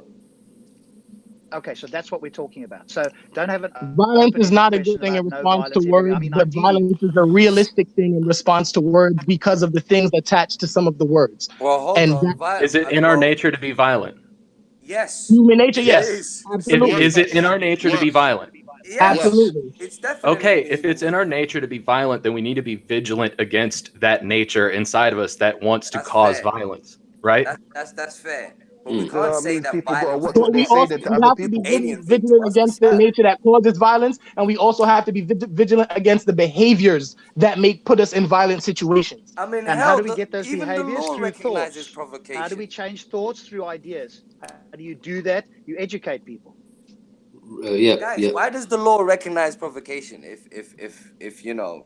if words? Because it's pandering, unfortunately, to lower level psychologically educated people. Or because that's a realistic thing that you have to deal with in life, that people can cause reactions. Like what? That clickbait is a thing because if you read a certain title, you may get a react. You're gonna click it. That's why clickbait. That's a direct connection between a word and an action because they know you will click this if they write the right thing. If someone says certain things, they know they're gonna get a reaction, and that's why they're saying that thing.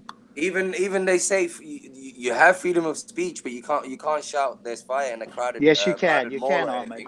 And that ruling has been overruled in 1979. So that's a very poor example. Please in 1979, where? Just told me something. I accept that. Not true. I'm not gonna lie. Not true. You just taught me something. It's not true, Ahmed. You just taught me something. Thank you. Yeah. Hey, yo, Rob. Don't use that. Hold on a minute, blood. Rob said that you change ideas. No, you change thoughts with ideas. That's what he said, isn't it? Yeah, better ideas, correct. Yeah, but how can you have an idea if you not? Ideas come from thoughts in the first place. You can't. You know what I mean, bro? This guy, I swear down, man, using semantics, bro. I'm listening, bro. I'm gonna let this one slide as well. I'm gonna let this one slide as well, bro. You get me? Bro, I'll put it in language you can understand, bro. We have ideas and we can improve on those ideas. And when we improve on those ideas, those are the ideas that we teach everybody else that hasn't yet got those ideas, bro, so we can improve. Does that make sense? And why do you believe that your idea of never being offended about anything and making everything acceptable is the right direction? I don't think that's the right direction to go in any kind of society where humans are humans and still have feelings and still have to live life. We're like, what? That's not even realistic to think that we as a human race, we could get to a place where anyone could say anything, no matter what it is, and no one get any emotional reaction. That's ridiculous. Okay, super. That's why I asked you the question. Of course, you didn't answer it. You went off on a tangent. And that's why I asked you, which would be a better world where there's less violence when it's in response to words, or more violence when there's in response to words?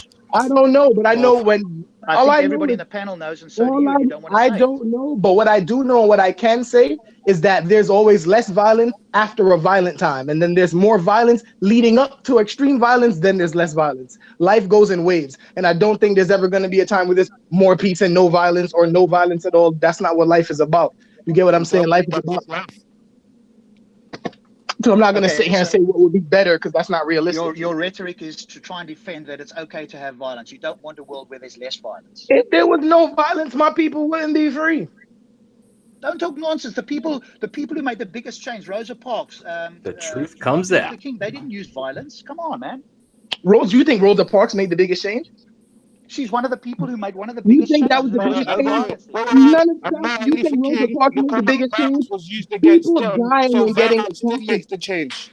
Look how the change. The biggest changes and the biggest laws. Every time laws got changed in America, and the biggest changes we got legally was after some white person committed an extreme act of violence against us publicly, where people can hide from it. That's when laws changed. Not when people sat in, when after the sit-ins, the dogs attacked them and the hose watered them down. It wasn't the sit-in part. Why don't you just ask? Why don't you just ask? Part didn't make the change. It's the violence after the sit-in. Let me help you out. Let me help you out. Why don't you just ask Rob how white folks got to Zimbabwe and South Africa? Right? Was it through peaceful means? No, it was through conquest. I will speak for those people. It was through the higher psychological IQ. It was through conquest, like every other human.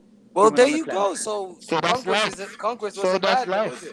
Correct. That's life. That is correct. That is life. But what do we want to do? Do we want to say, "Hey, that's life. We'll stay in that primitive way," or do we want to move forward? You want to call it primitive after you benefit from it. So now, after the Western world, after the Western world rapes and pillages the entire world, then they also get to say what direction we're going after. I love the selective choice here that you guys hold on to this narrative because you want to be martyrs and victims. You need to give this up. Read Thomas Sowell, Jesse Elder, Jesse Peterson, William Walters. Come on, guys. Who said anything about it's not going to help. Tom Sowell is pretty good. Give you the medicine here. Just allow people to keep on doing what they're doing. Order.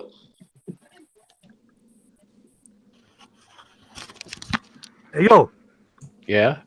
You see, your son, right? If you got a son, and the son likes to go around saying racist abuse towards a certain race of people, are you going to tell him he's got freedom of speech? Or are you going to slap him across his head? Say, yo, this is not the sort of language you should be saying. Be honest now, man. Are you asking me? Yes. Everybody. We asking you. I want to know what you're going to say, good. Rob.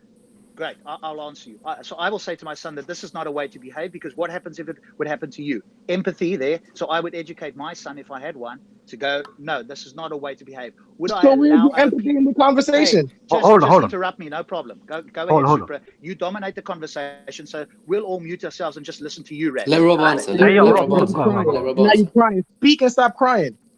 Dude, I don't cry, dude. I'm sorry, Vegeta, I didn't hear that question. Can you turn your mic up a little bit? My microphone more. You sure? Yo, you're something wrong with your speakers, blood. I can hear you fine, bro. I can hear you fine. Yes. It's either your speakers are broken or your ears, man. I swear it down. I could hear my echo. I could hear my echo in other people's microphones, bro. Hey, yo, Rob, carry on. Okay, so what I would do is educate my child and I would also say to other people that that's not the way that we want to behave. However, what we want, though, is the people who are still racist to be able to say that they're racist so that they can pay a social price and we can critique them. That's how a social and a free society works, my friend. Yo, Rob. What we don't do is ban the N word so that nobody here uses, quote, the N word. That could be Nazi, hey? That's also a word that's used against certain white people in certain circumstances. Should we ban that as well? And every other word that somebody chooses to feel offended by. So you got to be consistent, you guys. So I'm the only consistent one. Hold on. Yo, Rob. Is it realistic for those people to be offended by that word? That's another thing. Do we give it credence? Do we give those people that have anguish for whatever word credence? The reason people give black people credence about the N-word is because there's a reason to feel a way about it. Were you involved in slavery, Super? No, I was involved in the effect of it. Wait, I was so involved in the you have remnants of taken it. on, What you kind have of taken ridiculous on the stuff is that? labels and the history on your shoulders, and you're carrying it around with you. When No, are you going to let it it's go? walking around next to me every day. When are you going to Like I let said, it you go? don't live in the situation, so you will never Why comprehend don't it. you And go I'm and not find mad that you yourself a don't. different role model? I'm not mad that That's you don't. black, I that's do in very well America, for that's myself. I'm successful, a that does grown not man and believe I'm a racism homeowner. is a big problem. I do very in well for America. myself, but I don't expect you to comprehend what I'm saying because a fish doesn't know it's in water till you take it out. You could never understand what I'm saying till you were put in my paragraph. So Rob, can I ask you something, Rob? Please go ahead. Yeah. So I think what you mentioned is I agree with that. You can the example that Vegeta gave about the son, that if he engages in racist abuse, you would discourage it, right? Yeah, you would why exactly. You tell him why it's wrong. So I think most people will agree that they would discourage it, and you can still be offended, but they're not saying, you can that position, right? You can. Sorry, I lost you there. Just repeat the question again. So I'm saying you can still, as you said. Sorry, can you hear me? Yeah. I can hear you now. Yeah. Just repeat the question. So I'm saying that, as you mentioned, you can discourage something, but at the same time not ban what is being said, right? That's what you're saying. Correct. Yeah, exactly. So that's a reasonable position to hold, right? That's the reasonable position. Yes, so because the only reason that the word nigger has any credence is because there's people that still hold on to that. That's the reason that there's still a negativity around. If people let that go, and if that was said to a black man and they looked at that person and went, "You are just such a low psychological person. I'm a proud black man. That word has no effect on me," and went about their day, nobody would use this word anymore, and it wouldn't have any impact. But the fact that certain people carry it like a weight on their shoulders to have impact, this is why it's still. But you can understand. As, quote, the N word. You can understand why a black person will be offended, right? You can understand it. You may why not. Certain black people choose to feel offended. Yes, and the question is, what would they say to their black brothers who say they are not offended by this? Would they not take them as a role model? And what do you see when other black people say this? They are told they're a coon and Uncle Tom, whatever they say, because those people don't want to let this thing go. It's like something that they like to hold on to. Why do you seem to think that not being offended is the way forward about this? Why should black people not be offended? I've explained that, but I'll do it again for you, Ahmed. I've explained that. Because offended is a choice. And once it's a choice, you have a responsibility to feel it or not feel it. And if you want to choose to feel offended, fine. But then that's your choice, your responsibility. And you are not entitled then to tell somebody else what they should or shouldn't say. Or, in fact, invoke violence. Are you married, Rob? Wait, 1 minute, 1 minute. I got this. 1 minute. All right. So 1 minute, 1 minute, 1 minute, 1 minute. Go ahead, boss. Let me deal with this. Continue, Rob. Well, I've explained it. I think it's quite clear. Basically, check this out, yeah? No, I'm afraid it's not a choice. And the reason it's not a choice is simply because of facts that occurred in history which you cannot afford, which you cannot avoid. Fact of the matter is, this word was used to demean people. It weren't just used for any other reason. It was used specifically to demean people. Words have been used to demean people throughout history, Ahmed. How long are you going to carry on a word that was in history before you were born? No, but hello. Are you going to carry it until you're dying and pass it on to your children? No, but fact of the matter still being used now. Still being used now to demean people. 1 minute. Fact of the matter is, people are still being demeaned, even without the word. The people that it's used against are still being demeaned, and that's the problem. 1 minute. That's the problem. You're not separating. all of them are. Hello. Not all of them are. Yeah, Yo, everybody in the chat. Yo, is that Freeway the rapper, man? What's good, blood? What's good, everybody? You want to say peace to Kalam. Philadelphia in the house, man. Him, for letting me come on his platform real quick. I just wanted to address a couple of things. This is Shanti Black. You know what I'm saying? I'm from Jersey. But basically, I just wanted to get that whole situation at Speaker's Corner addressed as far as the violence and stuff like that is concerned. Definitely want to big up my man Kalam for holding it down and staying on his square for the last couple of weeks. You know what I'm saying? Especially as far as the Tan interview is concerned. Amen. I definitely, nothing was lost on me as far as what was said when Tan was saying it. You know what I'm saying? I understand Kalam's way of letting people see what's truth, and you know, you take it for what it is. What I didn't appreciate is that how people held it down in the park not to attack Tan. You know what I'm saying? And which is granted, he a little dude. You know what I'm saying? So I get it. What I didn't appreciate is how Kalam, his own brothers, was going at him. You feel me? Like that was really like, if I could jump through the screen and start throwing hands for Kalam, I would have did that. But you know, I'm over here across the Atlantic. It was sad, man. If you want to talk to the brother, you know what I mean? He doesn't have the time right there. Let him go about his business and get to him at another time. Why are you surrounding the brother? You know what I'm saying? You let this guy on your platform. It's his platform. If you don't like it, keep it moving. Go somewhere else. You don't have to listen to it. You feel me? I couldn't agree 100% more with you, man. Why you grabbing the holding my man, and then dudes throw a punch, and you still holding my man. None of. I mean, I thought you down there to protect people. You down there to protect people, right? Let my man go about his business. If he don't want to talk, he don't want to talk. Yeah, Get at him at another time. And then yesterday they still doing the whole like emotional stuff, crying. It was all public, man. It was just all public display, dude. I mean, you could keep all that stuff private. All that stuff could have been kept private. All of that. It was meant to be. You know, it's like everybody knows the cameras are out there. You know, everybody knows. I definitely hear you. It's just the fact that the comprehension about what's being said, especially at the time, people get into their feelings too much. You know what I'm saying? And then the thing is that they don't go at the enemy, they go at their brother. You know what I mean? So I basically came on just to get that out real quick. You know. Yo, Ashanti. Who's the enemy, blood? You said what? Who's the enemy? Who is the enemy, blood? Whoever is attacking you is your enemy. Nah, you talked about Kalam, Tan. Be specific, man. You're in Jersey, man. No one's gonna come there, bro. We ain't Speaker's Corner. Bro. Who's the enemy? Hey, Vegeta. You want me to tell you who the enemy is?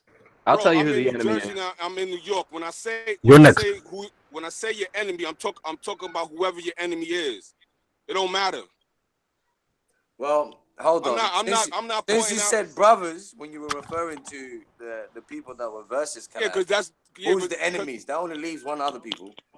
I hear what you're saying. It's just my vernacular. I mean enemies as in whoever's against you. That's all I mean by that. Here. The enemies are whoever is trying to divide people. Good people. Good people need to stick together and quit, you know, giving into all this other random stuff. If you know your brother's good, then be with your brother, man. Be with your good brothers. That's all. I mean, the enemy is the division. And even if you don't that agree, is the enemy. And even if you don't agree, just agree to disagree. Right. Exactly. Come together. You know what I'm saying? I mean, that's the best way to do it, is to agree to disagree, because you can shake hands and just walk away and be like, cool. All right. kumbaya, man, all day, blood. Yeah, definitely kumbaya. big That's up what's to going to win Kalam, is man. kumbaya. So Big up to I'm Kalam. all Big up about to the winning Kalam, man. side. Showed a lot of strength these last couple of weeks, man. Yeah, for sure. The Wolves was getting at him, man. I was, you know, I'm talking about emotion. I'm talking about emotions. It's on cameras or whatever. But I was feeling some type of way. We talking about words here, man. We talking about words. True. Why are you getting upset over words? Yeah, people need to start knowing the difference between words and actions. There's a big game going on, and as a matter of fact, it's multiple games going on. So we all need to sit back and reflect. Anyway, yo, I'm out, man. I just wanted to big up my brother Kalam, man. Keep on doing the thing, and also big up Uncle Ty. That's my bro. I ride with Uncle Ty. Cool. Amen. Got a lot of wisdom. But that's up. Mm-hmm. You know what I'm saying? But yeah, you know, shout out to all the people in the chat. Shout out to all the people online right now. You know, I can't see people in the chat right now. They probably cursing me out, whatever. But still, and you know, it's just more love and peace to everybody. So take care, bro. Take care. Thank y'all. All right. Yo, peace, brother. Peace. And there is a compliment I want to give to everybody in this panel. It's been said before. At least you guys will come on here and have the discussion. People in the chat have got computers, are available, and could do this thing.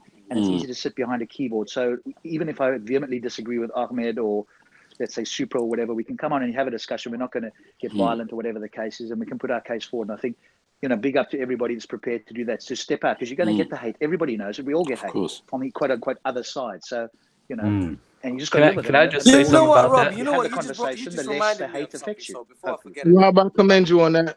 Let me drop it quickly before I forget it. Yeah, Rob, what do you think about saying some really offensive stuff in terms of speaking about someone's disability?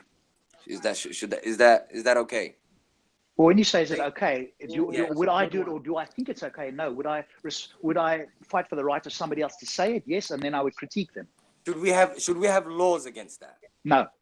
You don't think Should it amount to violence if somebody does? Wait. Hold on. 1 minute. Should people become violent if somebody does that? One minute, guys. So if someone is disabled, so if someone is disabled, is it so legally they should not be protected from being insulted about their disabilities? From hurtful words? No, that's what I've been saying. No, legally, I don't think they should be, but you should just not do it because it's insensitive and terrible. Correct. But if somebody does do it, then you can respond and explain why or argue so that they can see the error of their ways, or if they don't and want I also feel if someone does do it and then your child is disabled and you aggress the person who made your child cry, that's on you for making that decision and that person for making fun of your child. No, man. See, what sort of society are you guys promoting here? Crazy. I don't understand. Like, why is that a good thing? Why do you think that is a better? Because here's the and it's been Ahmed, because it's been pointed out. Ahmed, it's been pointed out to you already. Here's a slippery slope. The moment you say we shouldn't say something because somebody's going to feel hurt or offended or choose to feel, I would use the words, but let's go with a lower level psychological view that most people have, which is they feel offended. The moment you go that route, then you've got to be consistent and say that I or anybody else can just dream up something or have something and genuinely feel it, even if you don't agree. And then we get to a point where nobody can say anything because there's going to be somebody who's going to feel offended. So are you saying we can't make any rational distinctions between that which is unacceptable and that which is acceptable? We can't make that distinction. I think that question answers itself, Ahmed. Rob, you had said something earlier I wanted you to elaborate on, because you had said that I didn't go through slavery, but I carry that around with me. You don't think that me personally living in 2018, it's not possible that I went through racist things tied to that word that may come back to me emotionally and may think of the traumatic experiences I've been through attached to that word? Like, you don't think I may have PTSD? Like, why is it such a, that's why I still don't get why you're saying it's such a bad thing that I'm offended. Like, would you tell a soldier that has PTSD it's a bad thing for him to react when he hears a gunshot? Yeah, you know what I'm saying? Like, we can't do that, man. Let me explain. That's not those things aren't equal. That's a false equivalent. That's correct. How is it a false? That's what I'm saying. How is it a false equivalence? Like, do you know the things people go through behind being black? You get what I'm saying? Because people go to war and they get shot and their friends die and the people that they care about the And most people in live that in scenario America are and get dying, shot. right? So it's just a different scenario, man. Personal experience. If I'm lying, I'm dying. I swear to God. When I I was understand, 5 years, Google it. If we're gonna talk about people dying, it's the war on drugs, man. It's not. It's in these communities that it's happened. It's not just black people. It's not just. Of course, but I want to ask Rob though, why does he feel like someone today can't have an emotional connection to that word? Okay, because I don't deny that you have had personal experiences that are negative, and there's very, not even very likely, it's guaranteed that there's racist people around. But when you hold on to the historical word, connotations around the word nigger, that's a weight on your own shoulder, because other black people don't do that. And so, and all it does is it makes you a slave, and I'm going to use that word intentionally. It makes you a slave to other people using it to you. So you are now in their power. I'm wanting you to have your own power, and you simply don't want to do this. It's easier to be a martyr and a victim than it is to be, powerful for some reason. But you're telling me, what you term power, because someone else could term power is returning back that oppressed feeling that they have. Because just because you get a negative.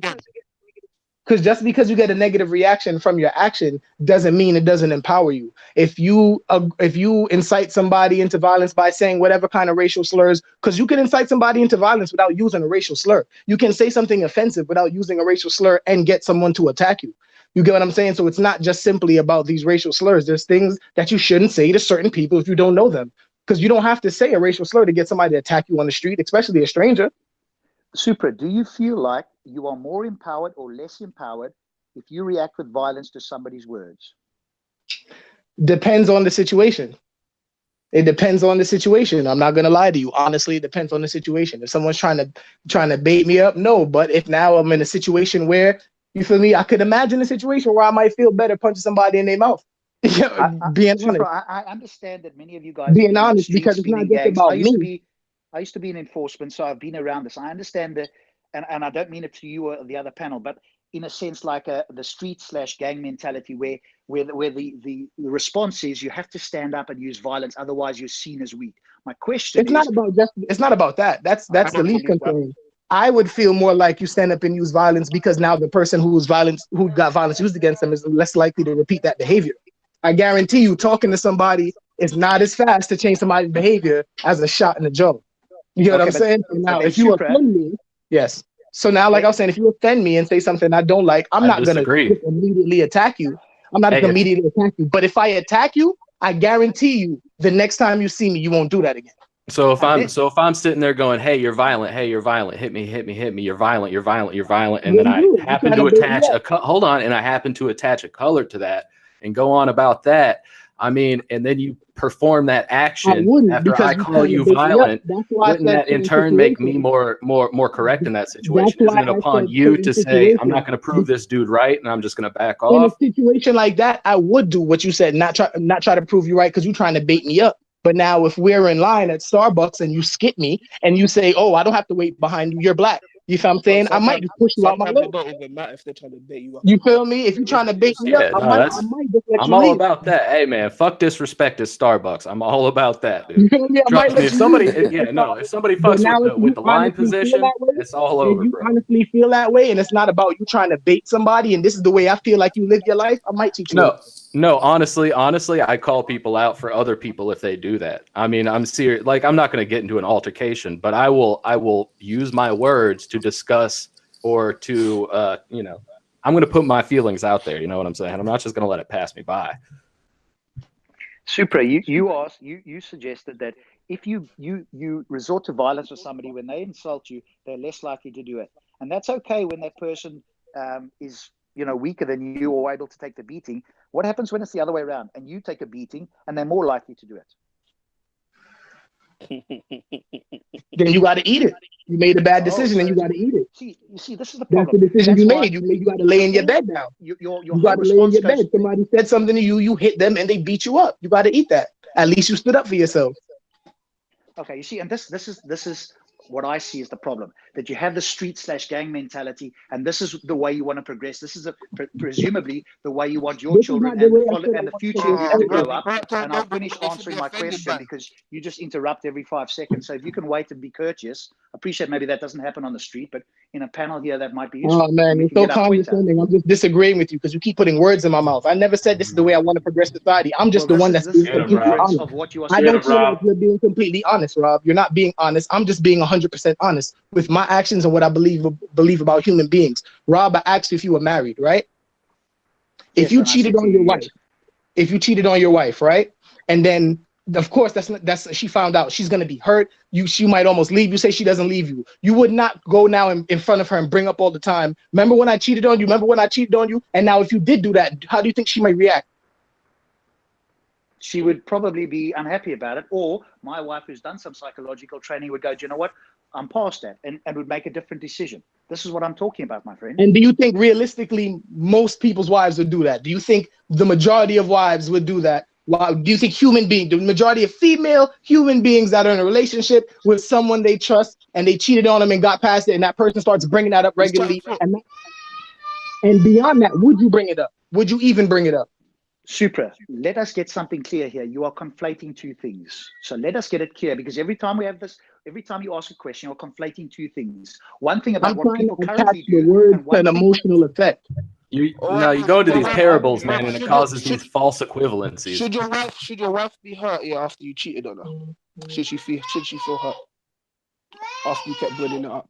She can choose to feel hurt or not, but it's very difficult to have a conversation here when Supra keeps interrupting. So I'm trying to be terse here, but I can't get the explanation out without being interrupted. So perhaps you want to just carry on yourself.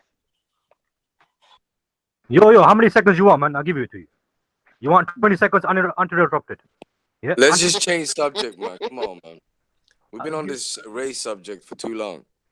Well, it's not race. It's about being offended, Ahmed. And you thought you had something you wanted to challenge me on, and I haven't heard it yet. I forgot. When I remember, I'll let you know. Go for it. As long as people choose to feel offended and they want to use violence and they want to make it okay, because practically there are certain people who will be violent, we're not going to progress as a society any further forward. Boy, I say people should be allowed to react however they want. Rob, what about the Holocaust laws? What about the Holocaust laws, Rob? Just let raw news. I'll answer that. I think the Holocaust, if there's a law against it, that's ridiculous. Same with anti-Semitic people. It should not be made a law. There can be a social penalty for people who say that. Well, not the Holocaust. I mean, they can freely say the Holocaust didn't happen. I don't have a problem with them saying that. Obviously, it's factually incorrect, and that's what we challenge them on. But raw news, you had a question. I didn't hear you. Hey, yo, Rob, getting back to the... It was more of a statement. I can't even remember. Now, he said, Rose said people can react to how they want. But what I'm saying, yo, Rob, you know what? If going back to the analogy of the son, if the son is saying racial abuse to somebody, you're going to tell him, yo, this is wrong. Fair enough. Correct. But would you also tell him, at the same time, son, my dear boy, you have the freedom to say it? Would you say that to that guy? Would you say that to the young kid? I would say to him that people have the freedom to say it. I would suggest he doesn't say it, and here are the reasons why. And what if he was in that position?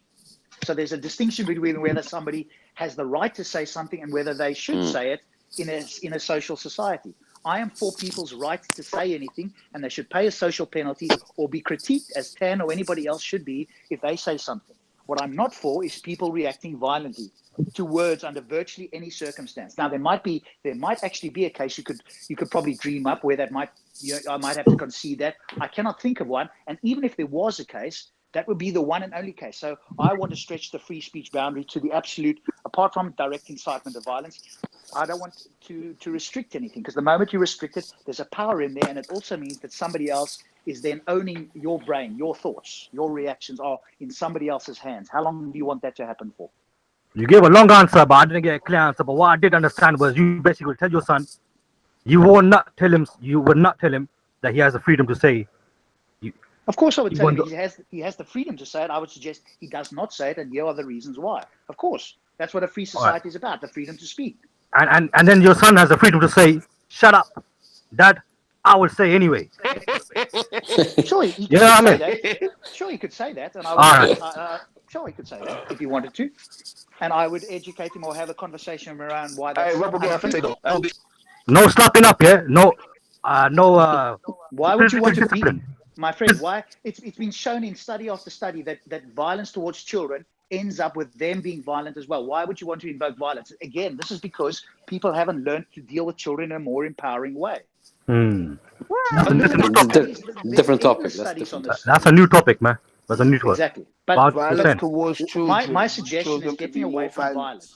Yo, Rob, when was the last time you got violent, bro? When I'm pushed hard enough, violence is the answer. Yo, Rob, no, it isn't.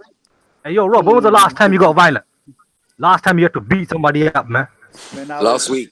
In my 20s, maybe once or twice. Cause you said earlier on that you was in enforcement. Yeah. I mean, you need to use violence when you're in enforcement, man. I enforce a few things myself. Minimum violence. I would always use, there was one opportunity where where somebody was being, we were chasing somebody, and people were firing at the guy when I was in, and I fired at the tire. I could have shot at the guy, and I went, no, that's not the right way to behave. And I tried to shoot the tire out. And by the way, in real life, Rob, by any chance, by any chance, the person you were chasing was black guy. It happened to be, yes, and that was in.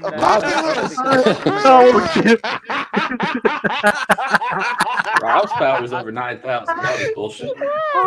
I'm not sure why. It would have been the same as a white guy, Chinese guy, an Eskimo. Rob, I think you like to talk in ideas, which is good, but you're not honest, bro. Let's keep on topic. What are we talking about? What are we talking about? Something about Rob chasing black people. In Africa. Yeah. In Africa. By the way, I had a black colleague who was driving the van chasing him.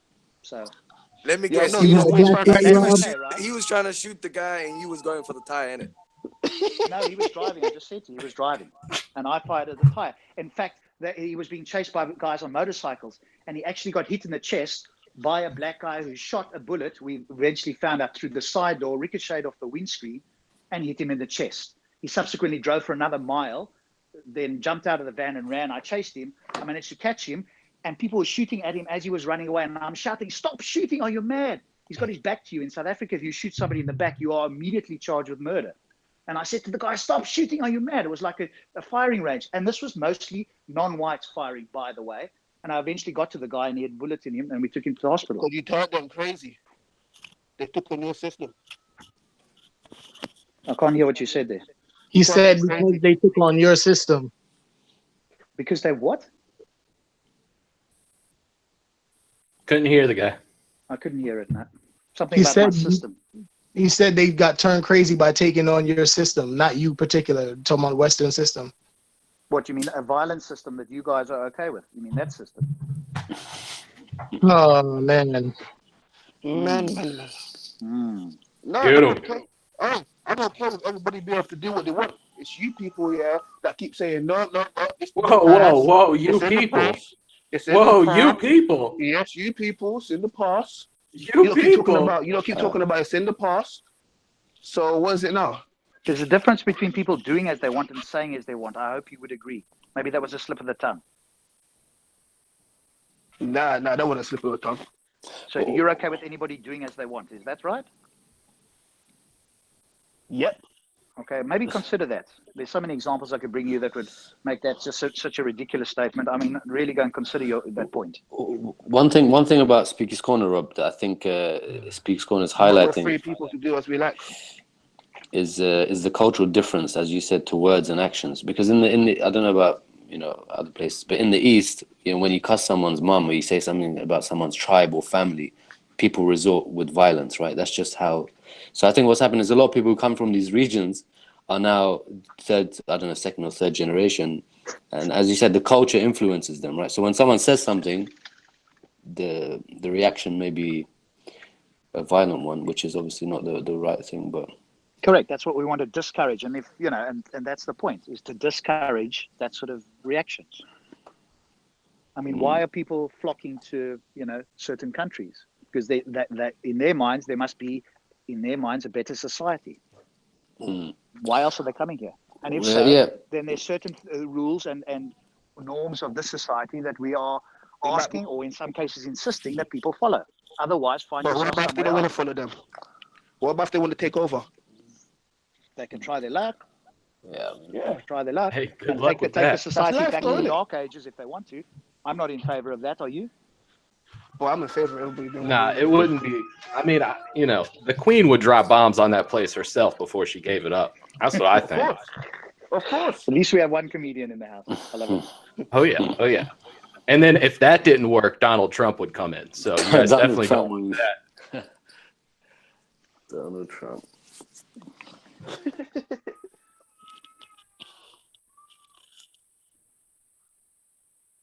So what about violence towards children? Because presumably I heard some of the panel thinking that it's good to give your child a good old punch or a smack. Do you think that's the best parenting methodology? I mean, we say stand in the corner. That's what is that what you're saying?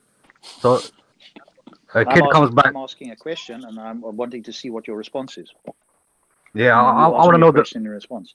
No, I now asked you a question. I'm trying to just weigh up the alternative. The alternative is to put the guy in the corner and say, look in the corner for 15 minutes. You're going in the naughty corner.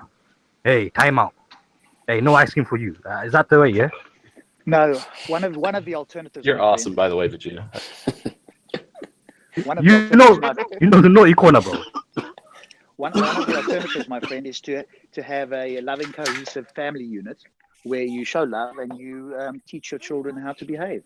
Where that sort of thing is not required. I have children, and I've never laid a hand on them, and I never will. And the moment I have, I know that I have lost the. And then he ends up in speaker's corner. All right.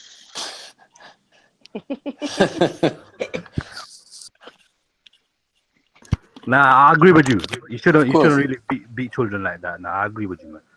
You're just joking. He's joking. Vegeta's joking. Huh? Nah. I have to be, what do you call it, politically correct. And I am being correct. You know what I'm saying, man. But nah, seriously, being up a child, man, you know what I mean? There's a slap on the wrist, though. You should, like, you're not getting a bit physical sometimes. You might flick the air hard. Hey, what do you do that for, huh? But you do it out of love. You do it out of love, man. Yeah, well, that's different. You know, flicking somebody's ears, like, it's different, man.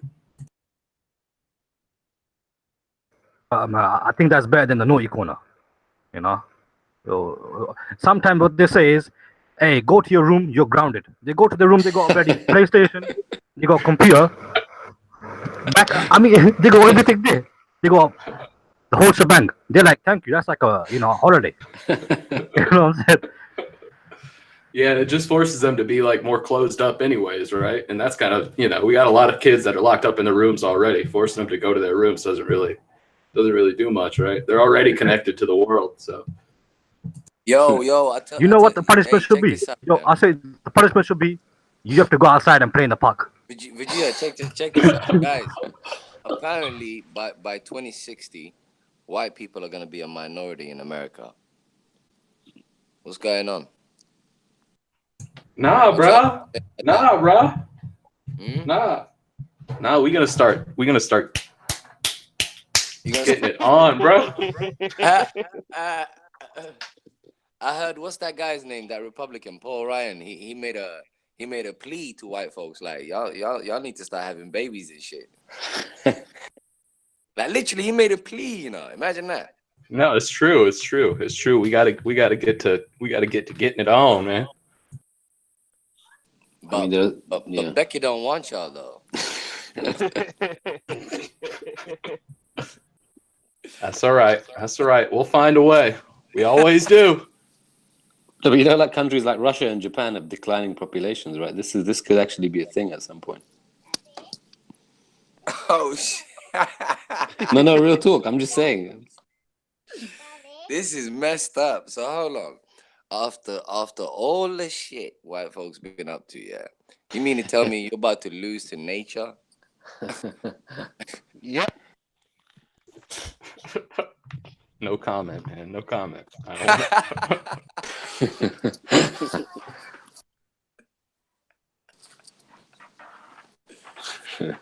Oh shit. We're gonna start spreading the seed. Y'all be careful now. I don't wanna say too much, man. But we're gonna start looking sexier. We're gonna go to the gym more. We're gonna start working out. I mean, you guys are all on Tinder anyway, so. What now? What about that? White girls got ass nowadays too. I'm telling you, man. We've been working on it, man. I mean, cultural appropriation. Either it's gonna be the dudes doing it, or it's gonna be the girls doing it. Either way, we're you know, hey, white people, man. You know, it's not just gonna go away.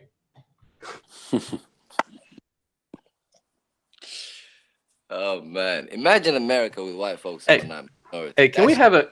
I heard Rob talking about earlier about people who are on the chat room, and you know how it's like weird how they don't want to come on, and you know I am one of those people, right? And you know I think most of the time it's just because they're shy people and they really don't want to go out of the way. But also on another note, what else are comedians supposed to do nowadays? I mean, if nobody can say any words, and we can't go, you know, get spots in comedy places. I mean, what are comedians going to do nowadays? Speaker's Corner. There's too many people that don't get jokes there, man. It just doesn't work. No, they get it. They just get upset. True that.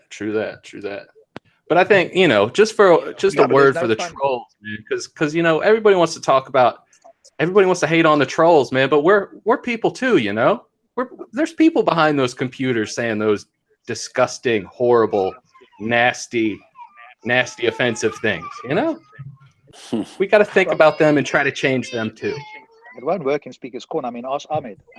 You know, Islam is against any fun and that sort of stuff. So they ban music and this, that, and the other. I would agree with Rob on that one. You know what was funny is seeing some of the guys some of the Muslim brothers on the side doing the rapping. You know what Islam came with. You know what I'm saying? Islam came with the Quran, bro. You can't find no quotes about music in the Quran. Exactly. But if you have an agenda, that's a different case. What can I do? Yeah, no, you're right about that. There are some weird, like the racist bots go crazy, man. I don't know what it is, man, where all this racism started popping up, man. But it seems like it's like on the internet. If I go out into the world, I'm not talking to racist usually. It seems like I go out in the world, you know, it's like I'm shaking hands with regular people. I'm saying hello at the grocery store or whatever. And then you get on the internet and it's like, where'd all this racism come from? Where, you know, like, where did these people come from?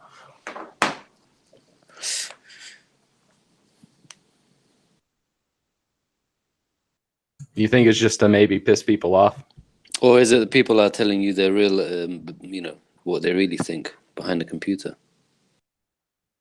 I don't know. Maybe it's because they can't say it in public. So maybe it's like, you know, one of those naughty things where it's like, oh, you're going to tell me I can't do it. So I'm going to go someplace where I can be anonymous and do it. You know what I'm saying? Anonymous.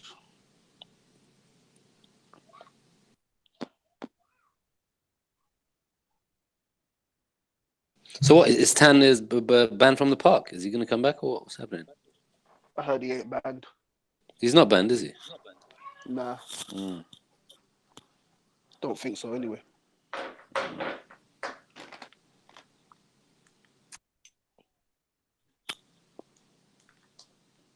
All right, brothers, I'm going to go. Yeah, have a good evening. I'll speak to you later.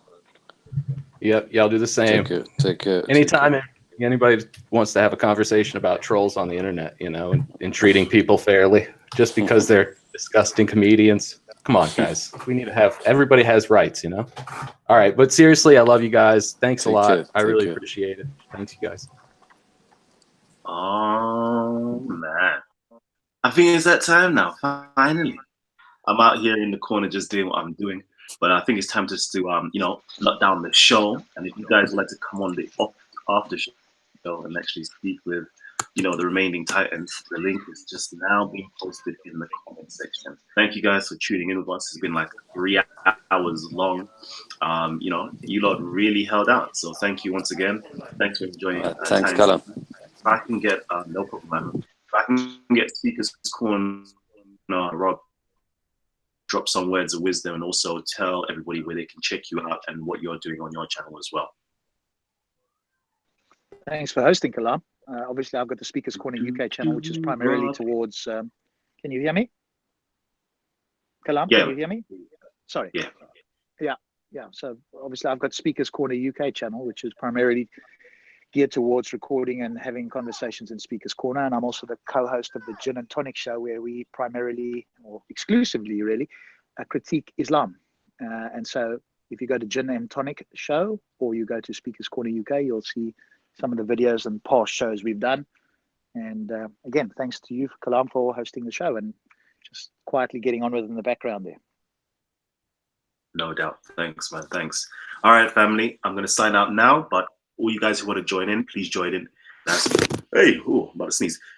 Have some fun with us. All right. Peace and love, family. Peace and love.